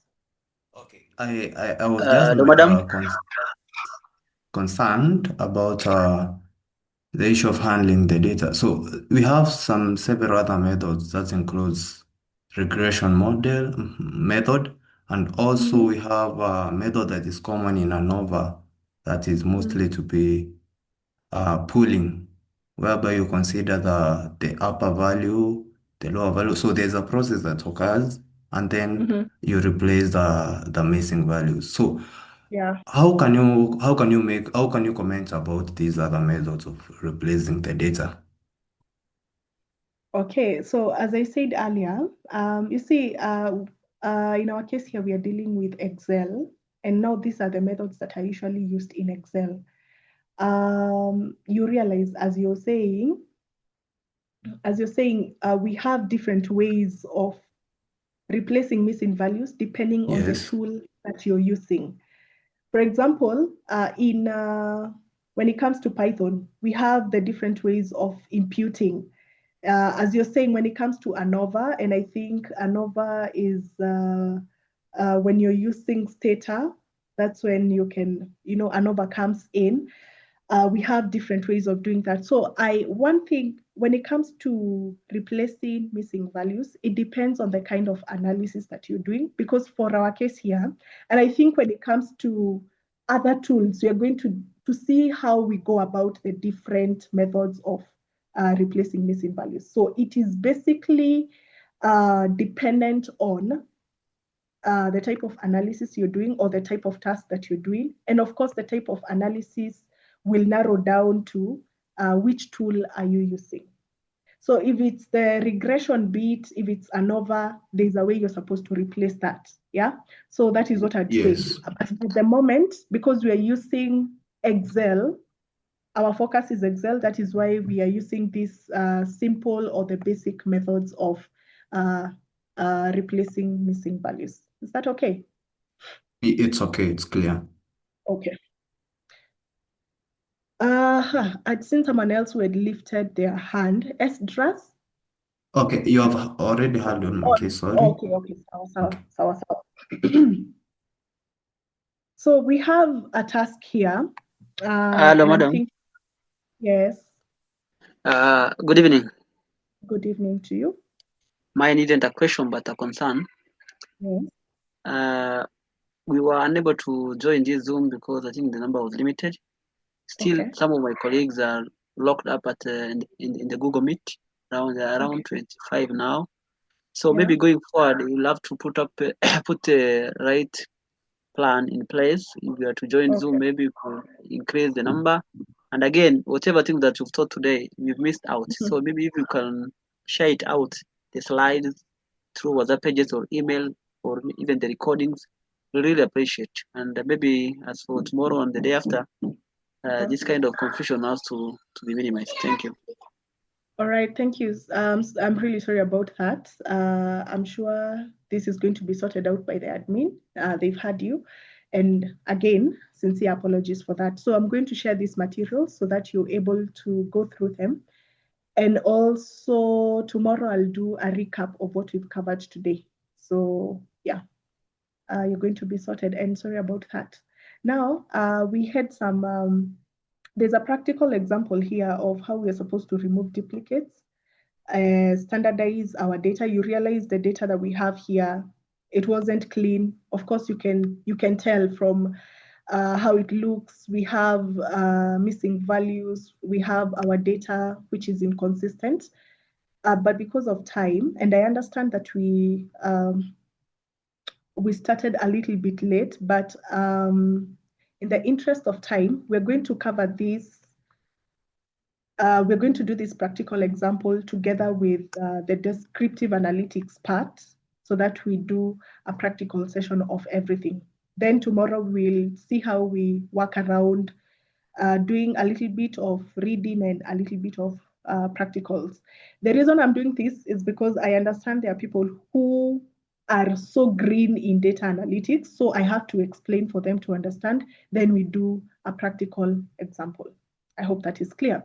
Now, in the interest of time, we proceed to descriptive analytics in Excel. And as I said earlier, descriptive analytics summarizes data to show what has happened. So this is descriptive analytics. You want to understand what happened before. So we are dealing with historical data, the data that we collected before. And Excel supports this through functions. We have different functions that can be used for that to calculate summary statistics. So functions to help us calculate summations, functions to help us calculate average, the median, mode, all those summary statistics. We also have tables and we also have charts for descriptive analytics. So we now go to Excel functions. And these functions, they're usually inbuilt. So these are not functions that you just write them down.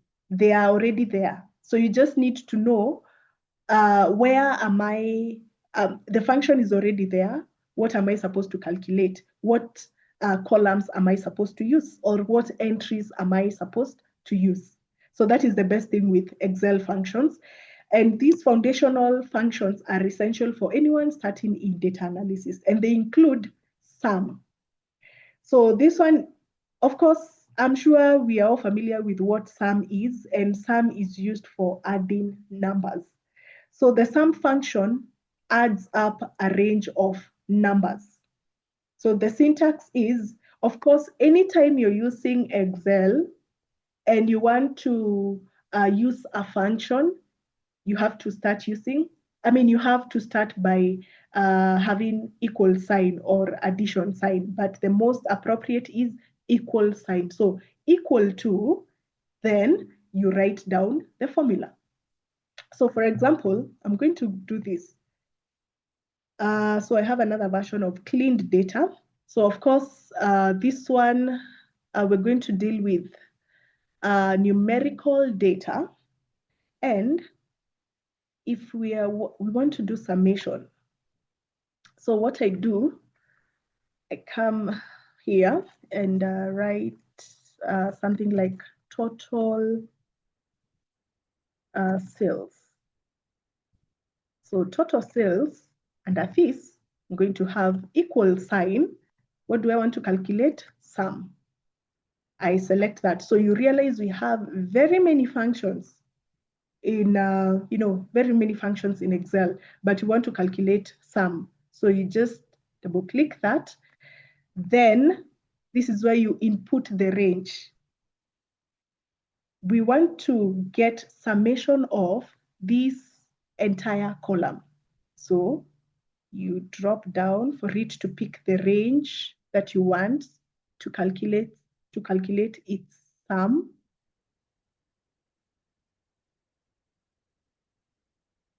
So we have that. Then hi Wangari. And enter. Yeah. Sorry to cut you short. Are you able to drop the data set on the chat so that those who want to practice alongside as you continue can also do the same? Oh, yeah, sure. Shortly.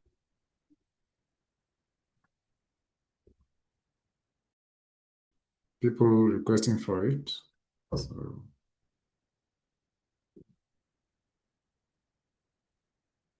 So you can drop it on the chat here.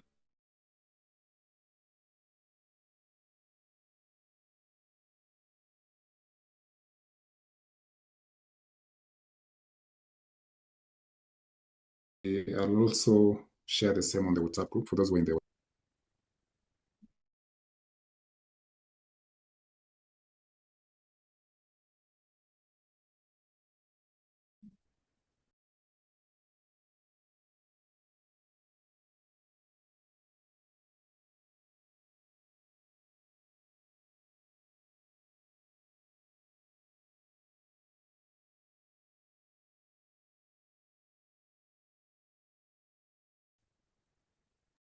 have a community.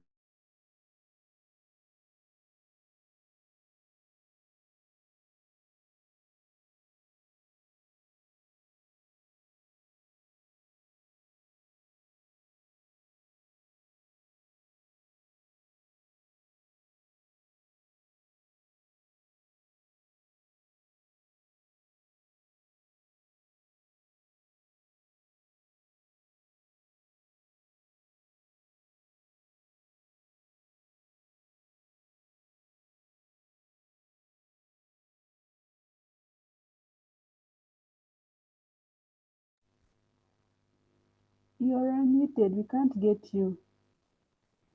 Yeah, I was actually just sending the data, so you can use that data on your end. So that is the data that we're going to use. Okay, for now, we're going to use the cleaned version of that data. Then while doing the other exercise, we're going to use the raw data, yeah, because we're supposed to clean that data. I'm just giving an example of how we go about these functions. So I was doing a summation function. So what I have done, this is the formula.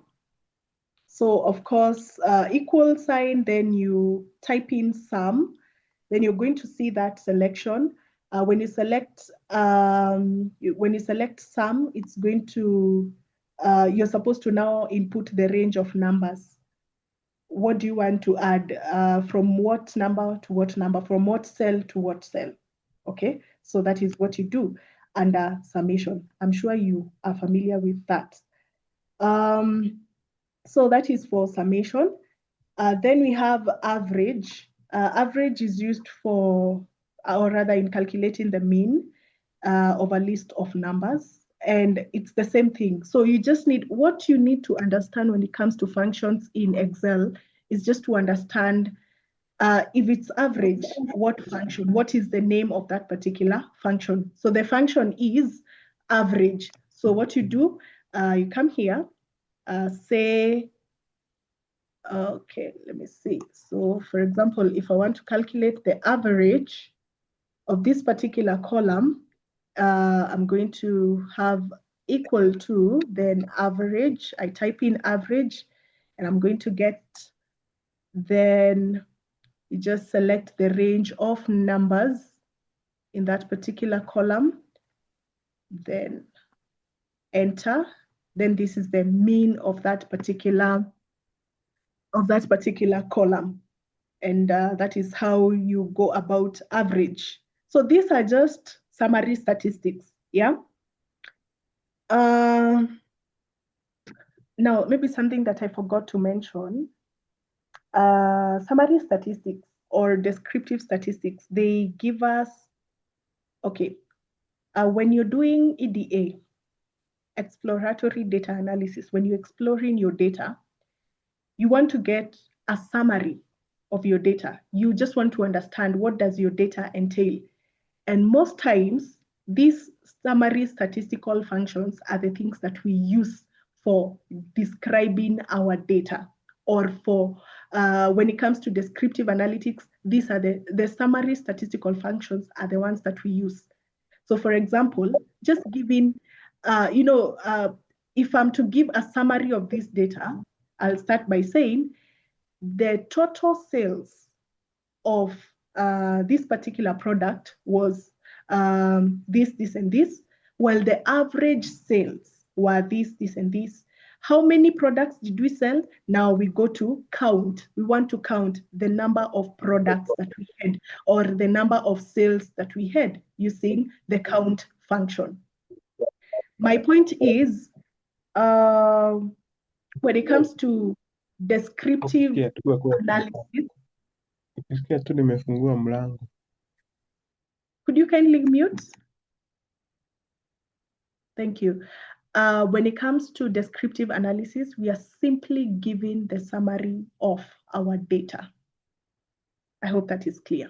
Yeah, I just needed to mention that so that you don't forget. So that is why whatever we have right now, or the functions that we have at the moment, they're not as complicated because we just want to understand our data. That is why we're just doing sum, average, we are counting, we might want to get the median, we might want to get the maximum number, and so on and so forth. I hope that is clear.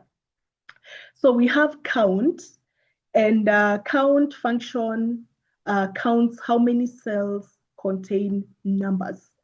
So the same thing, you just need to know which is the function, what is the function name, and the function name here is count, then the range of numbers. Then you'll be able to count the number of transactions that have a certain amount. So we come here, allow me to do this, count equal to count, we want to count the number of cells that we had. We just want to know how many cells did we have?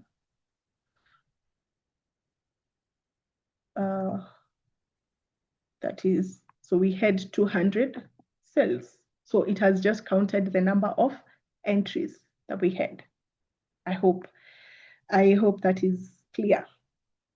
Now, we also have if. If is a logical condition. Okay, so if function checks whether a condition is true or false and returns a custom result. Okay, so this one is a conditional function. It wants to, you want to check, for example, if you want to label sales above 50,000 as high and the rest as low, how do you go about that? Yeah, so for example,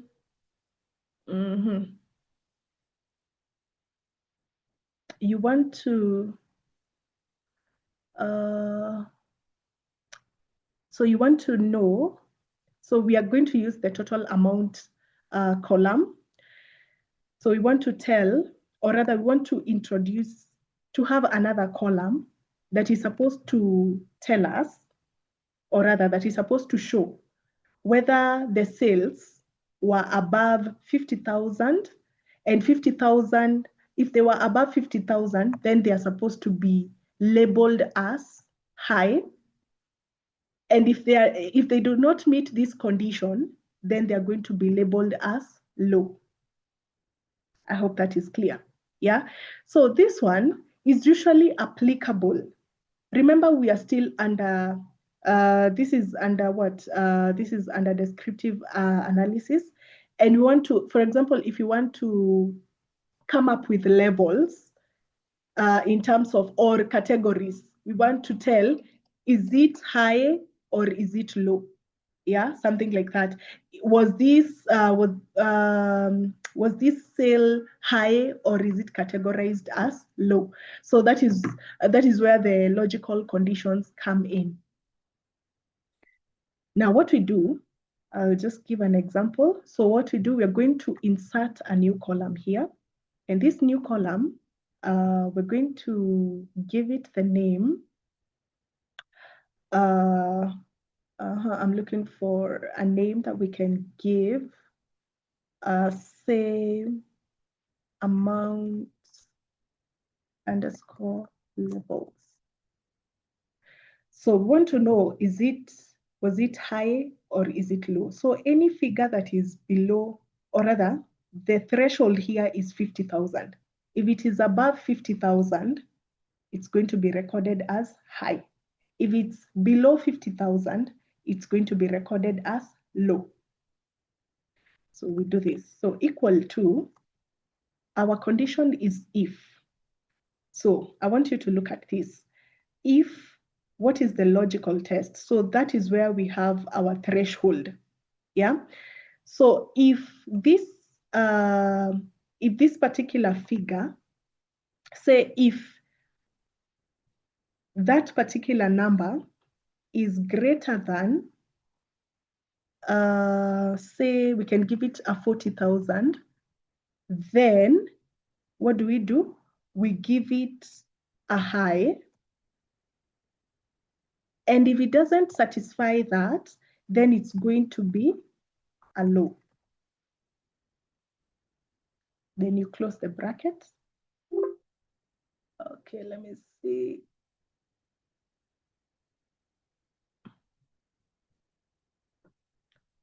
Let me see. Oh, yeah, I know. So this one is supposed to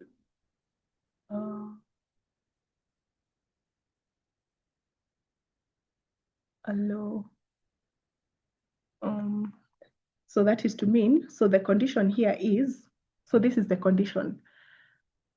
So if J2, this is our entry, J2 is greater than 40,000, then you give it a high.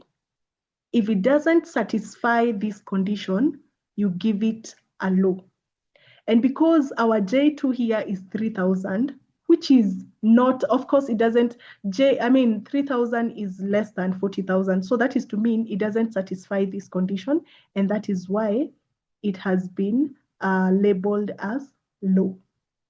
I hope that is clear. Now, so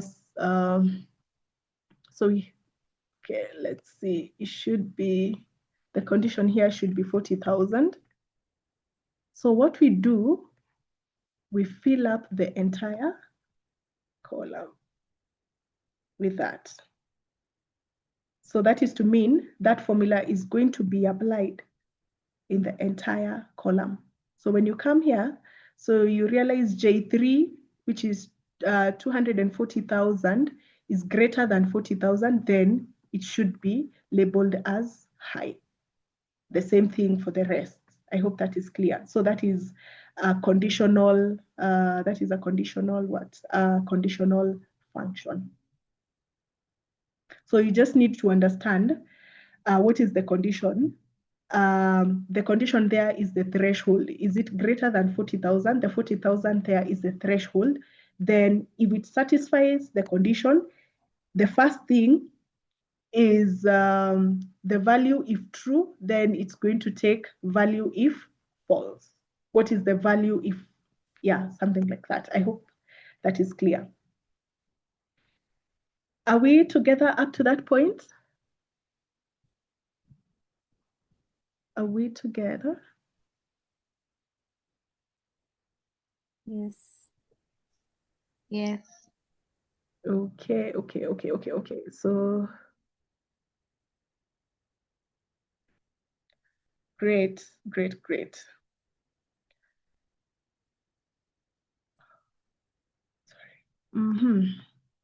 So what we do, so we have more examples that we're going to tackle. Maybe, okay, let me see what we have here.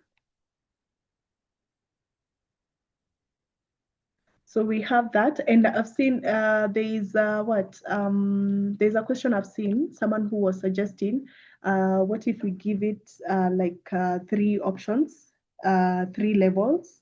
We have something that we're supposed to cover tomorrow on now the ifs themselves, the conditional ifs, and how you go about them. That one is going to be covered there. So worry not. The other thing is, now those are the basic functions in Excel, which are used for descriptive analysis. The other bit under descriptive analysis is the charts and visualizations. So we said one of the reasons as to why people prefer Excel is because it's easy for you to come up with charts and visualizations. So these charts help you visualize patterns, comparisons, and trends in your data. And we have quite a number of charts and visualizations in Excel. And for Excel, they are quite simple. They are not as complicated. You just need to understand which chart am I supposed to use for this particular task, or depending on the task that you're performing, then that one should be the one to inform you on the chart you are to choose. So how do you insert a chart in Excel? So you're supposed to highlight the data you want to visualize, then go to Insert Charts, then choose the chart type. It could be a column chart, it could be a line chart, it could be a pie chart, or even a bar graph or a bar chart. Yeah, depending on what you're visualizing. Of course, also depending on the type of data that you're visualizing. We're going to look at the considerations when it comes to choosing a visualization, but this is how you go about that. So you're going to select, say, let's try and see whether it's going to work. We have city, so I'm going to select that, then come here. So this type of data, first of all, we have talked about the different types of data. So for this particular column, what do you think? Which type of data is that? Under city. So maybe I can help you with. I'm not seeing the red vein. Sorry? I'm not seeing the Excel screen. Oh, you're not seeing it? Okay, thank you. I've seen now. Okay, so you realize we have all these, we have quite a number of them, yeah, but they're in categorical form, yeah? So this is categorical type of data, just that it doesn't have any order. So it's not ordinal categorical, it's nominal categorical type of data, yeah? So if you want to do it, to visualize this particular column, so you select that, then you come here under insert, then maybe you can insert based on what you want to visualize. What exactly do you want to visualize? Now we're going to go back there. We come here. The common charts that we have in Excel are, we have column charts. A column chart is best for comparing values across, we are comparing values across categories. So that is to mean, for this particular case, we have a categorical value and a numerical value. Now we want to compare the different categories based on the sales, okay? And the best chart to use is a column chart. I hope that is clear. Number two, we're just going through this, and in Power BI, we're going to do a little deeper when it comes to different charts, how you go about them, the considerations that you have to have in mind when choosing a chart, and so on and so forth. So in Power BI, it's going to be covered extensively. Then we have a line chart. So a line is used for trends, yeah? So this one is ideal for showing trends over time. For example, monthly sales. So if you want to show trends, you can use a line chart. For pie chart, this one is useful for showing proportions. So that is to mean this one is usually used in cases where you're dealing with categorical type of data. Are we together? Categorical type of data. Then we have a bar chart. A bar chart is great for comparing categories, especially when names are long. So bar charts, we use them for categorical type of data as well. So we have pie chart for proportions. Then we have bar chart for comparing categories. So those are the most commonly used charts in Excel, but we have quite a number. You just need to know which one is used for a particular task. So when choosing the right chart, or rather when choosing a chart, we have key considerations. And these key considerations include, what are you showing? What do you want us to see? Now, let me tell you, this is how powerful visualizations are.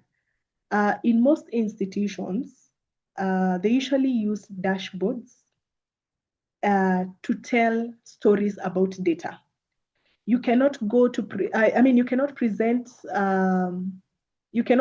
an Excel sheet to your management. They want to know from that data, what insights can we get? And the simplest way to do it, to describe insights, or to describe insights, is by using visualizations. So you have to be so careful when you're choosing a visualization. You just don't choose a visualization for the sake of choosing. You have to know, what is the end goal? What do I want to present? What insight am I trying to, communicate? Something like that. So if you want to do a comparison if you're doing a comparison analysis, then you can use a column chart or a bar chart. Okay, that one is used for comparisons of categories.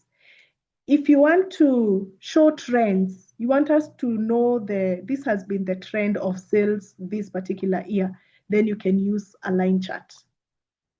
And if you want to show proportions, we have different regions and how they performed based on maybe the number of products that were sold per region. You can use a pie chart or a donut chart. Okay, so what are you showing? That is the first thing. Number two, how many categories do you have? If you're doing a comparison and you have a number of categories, say if you have few categories, you can use either a column chart, a bar chart, or a pie chart. But for in instances where you have very many, categories, then a bar chart is the most recommended. Okay, I hope that is clear. Now, the other thing is, the reason, first of all, the reason as to why we go for visualizations is because it makes our work easier when it comes to data storytelling. It is easier to explain to someone using a visualization compared to when I have notes here and I'm trying to, or when I have an Excel workbook and I'm trying to maybe to explain a particular aspect. It would be easier if I used a bar chart or if I used a line chart. Yeah. So the other thing is it easy to understand? So when it comes to, once you've chosen your chart or the chart that you're using, just keep it simple with clear labels. Do not overcrowd it with a lot of labels. Just make sure that the labels are clear. Sorry, the labels are clear and they are simple. Just keep it simple. Make sure you have the title there, the axes are well labeled, and if you're dealing with the pie chart, the proportions are well labeled as well. And for those instances that you need a legend or a key, they are well labeled as well. Okay, that is just keep it easy. Then the other thing is the data clean? So make sure, even as you're choosing your visualization, for it to be accurate, for it to give us information that is making sense, your data has to be clean. So that is to mean you have to make sure that you remove all the errors and all the duplicates.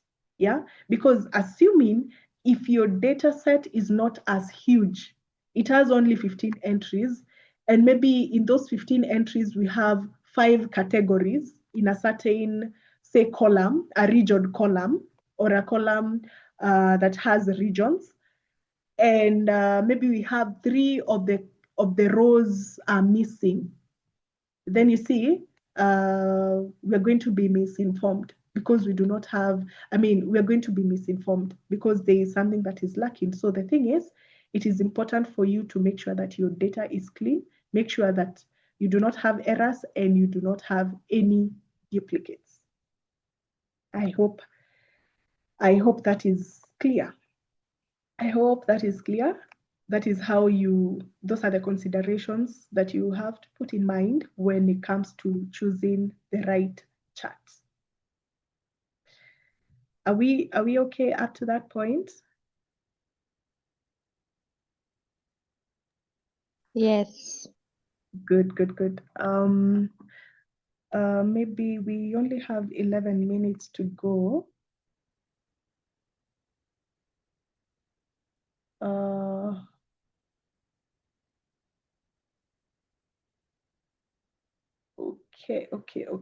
Okay. So the materials are going to be shared even as we continue. Or rather by tomorrow, the materials will have been shared.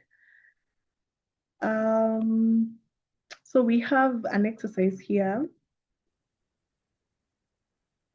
And I want us to start with the one for cleaning data. So using the sample data set provided, apply the following data cleaning techniques. First of all, you're supposed to remove duplicates. So if you can recall, how do we remove duplicates? How do we remove duplicates? Excuse me.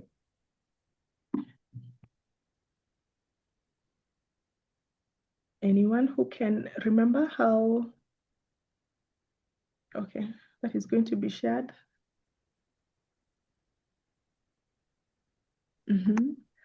Hello. Yes. I can try. Yeah, You please. use a duplicate function. Okay. Do we have a duplicate function?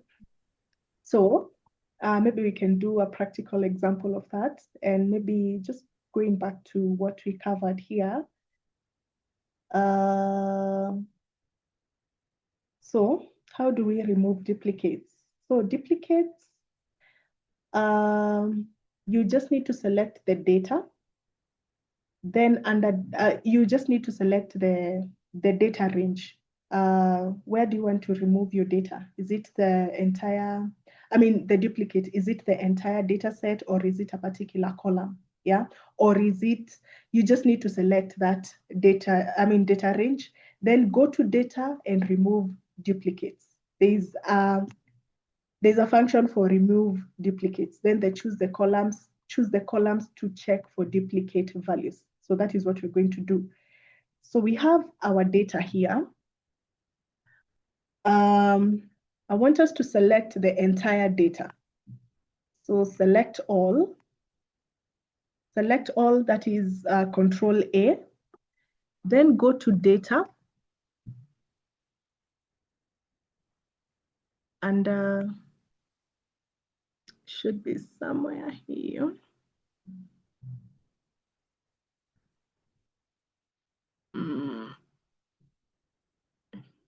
Okay, just a minute.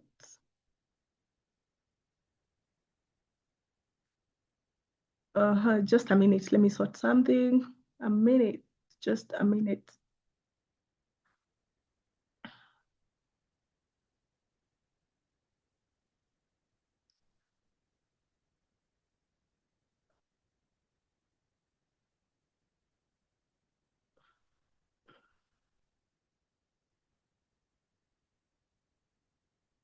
So I hope you can see the Excel file. So we said you select the entire data. So that is Control A. Then it's actually supposed to be here. Let me see. Yes. So we can see data. on your screen. Yeah, we Then see it there. Yeah. Oh, you can see it. Remove duplicates. Then this is where do you want to remove the duplicates? Now, is it on all columns or is it on specific columns? So for our case, we want to remove duplicates in the entire data. So because all of them have been selected, we just select okay. So no duplicates found. So we do not have any duplicate values in our data. As simple as that. Okay, that is under removing duplicates. And it is very important. It is as simple as that because, I mean, it doesn't take even a lot of time. You just need to be sure that my data doesn't have any duplicate values. The other question was, how do you handle? Yes, Priscilla, you have a question? I had a question on what duplicate means.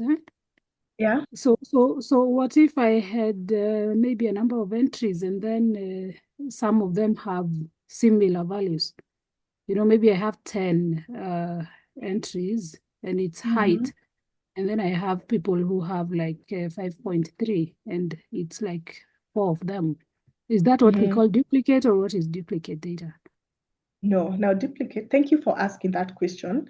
A duplicate data is, so something like this.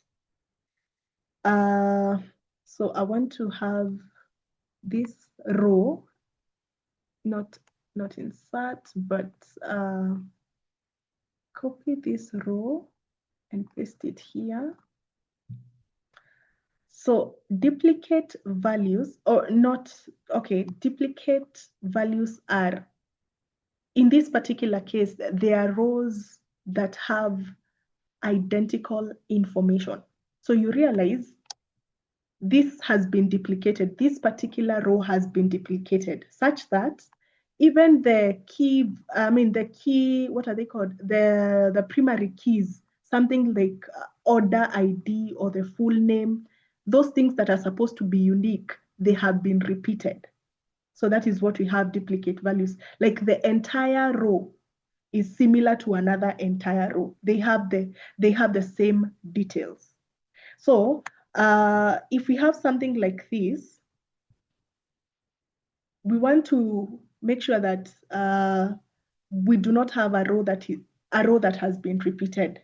Yeah, like this. So this is a duplicate value. Maybe we can try and see how we remove that. Now that we have a duplicated row. First of all, Priscilla, is that clear? Duplicate values. Yes, that is In our clear. case, That is clear. it's a row. My confusion was where we were selecting the columns where we are checking the duplicate values.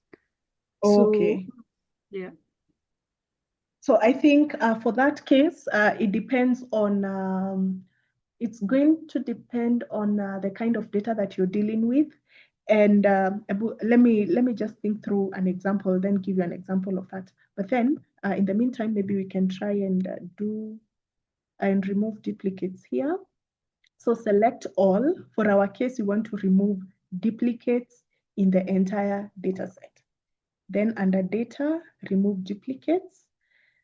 For our case here, we are looking at, remember it's the entire data set, so all the columns, then okay. So one duplicate value found and removed. So we have 201 unique values remain, okay. So something like that. So we have removed the duplicated value. So that is it. So I'm going to look for an example to answer Priscilla, where you might need to check whether you have duplicated values in particular columns. We're going to see. Maybe I'll look for an example, a befitting example. Then okay, maybe just if you could go back to your Excel, because I've seen you can check row 8 and 9. So I think it actually answers me.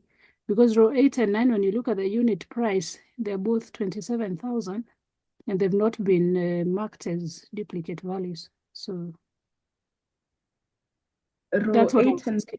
Whether now the 27 are duplicates. Okay. Yeah, it's because for our case, you are looking at the entire data set. So for our case, the duplicate values are being looked in terms of, or rather they are being selected in terms of rows. This row, this particular row here, you compare it with this row, you compare it with this row. do they have, or rather, do they have the same details? That is for our case here. Is that okay? Thank you very much. I understand. Okay, great. So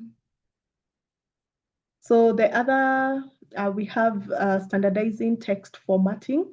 So under standardizing text formatting, this is where we talked about, in case you want to maybe have maybe the names in your column in maybe capital letters or in lower cases or in proper cases, you just use the standardizing text formatting. So I'm going to give an example of that. So what I do,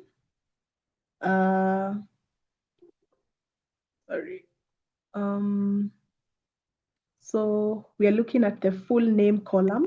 So I'm going to insert a new column and give it the name full name.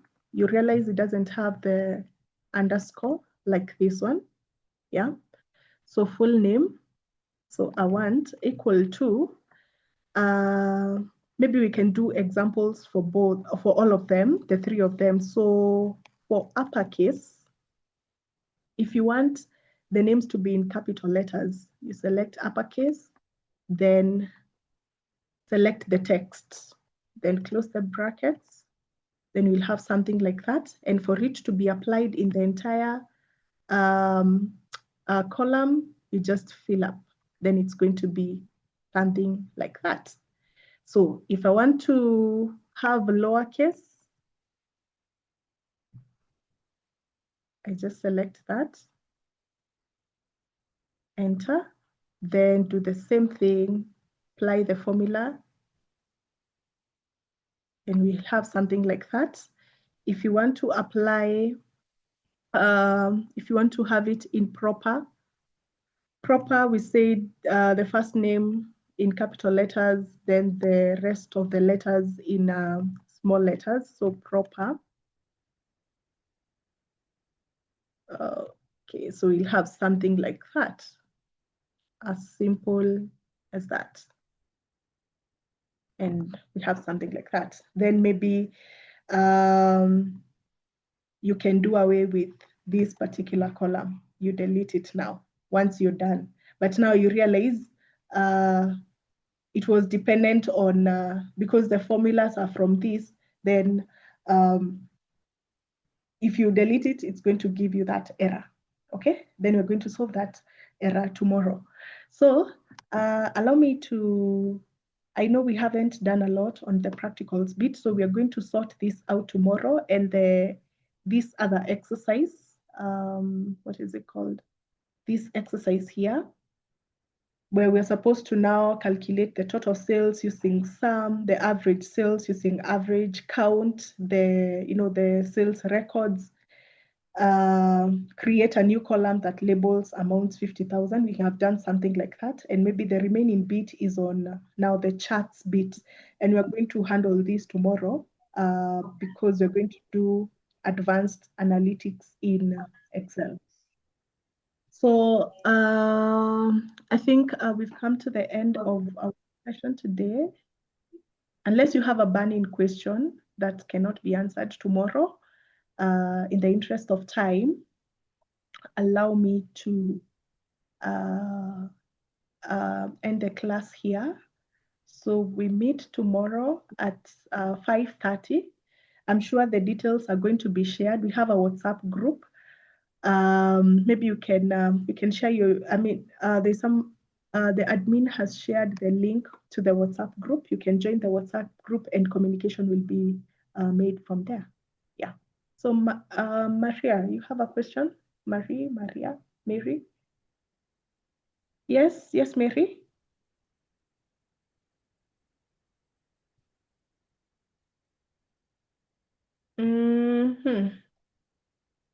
Maybe she's Mary, you can hear us? You have a question?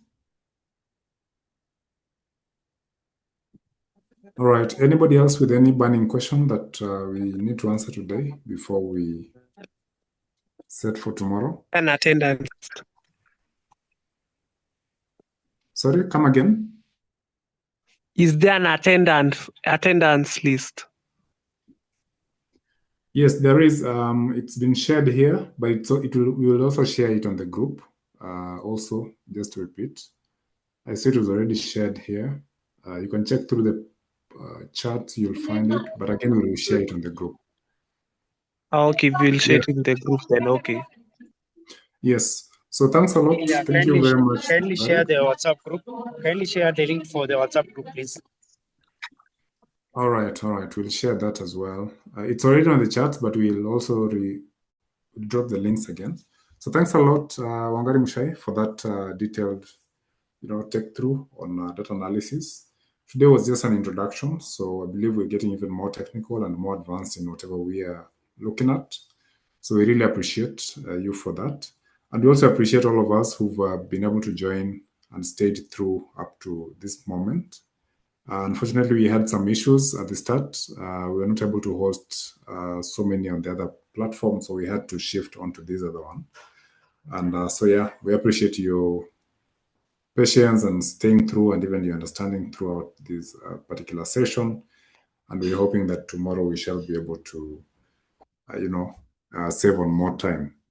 Yes, so we've shared our platform links on the group, on the chats. Feel free to join so that we're able to have you informed more regularly. Of course, even the links and the other materials will also be shared with you. I don't know if ICTA officials are on. John, are you somewhere? John, Derek, or Zakaria? Is any of you around? You want to say something? John, Zakaria, Derek, any of you?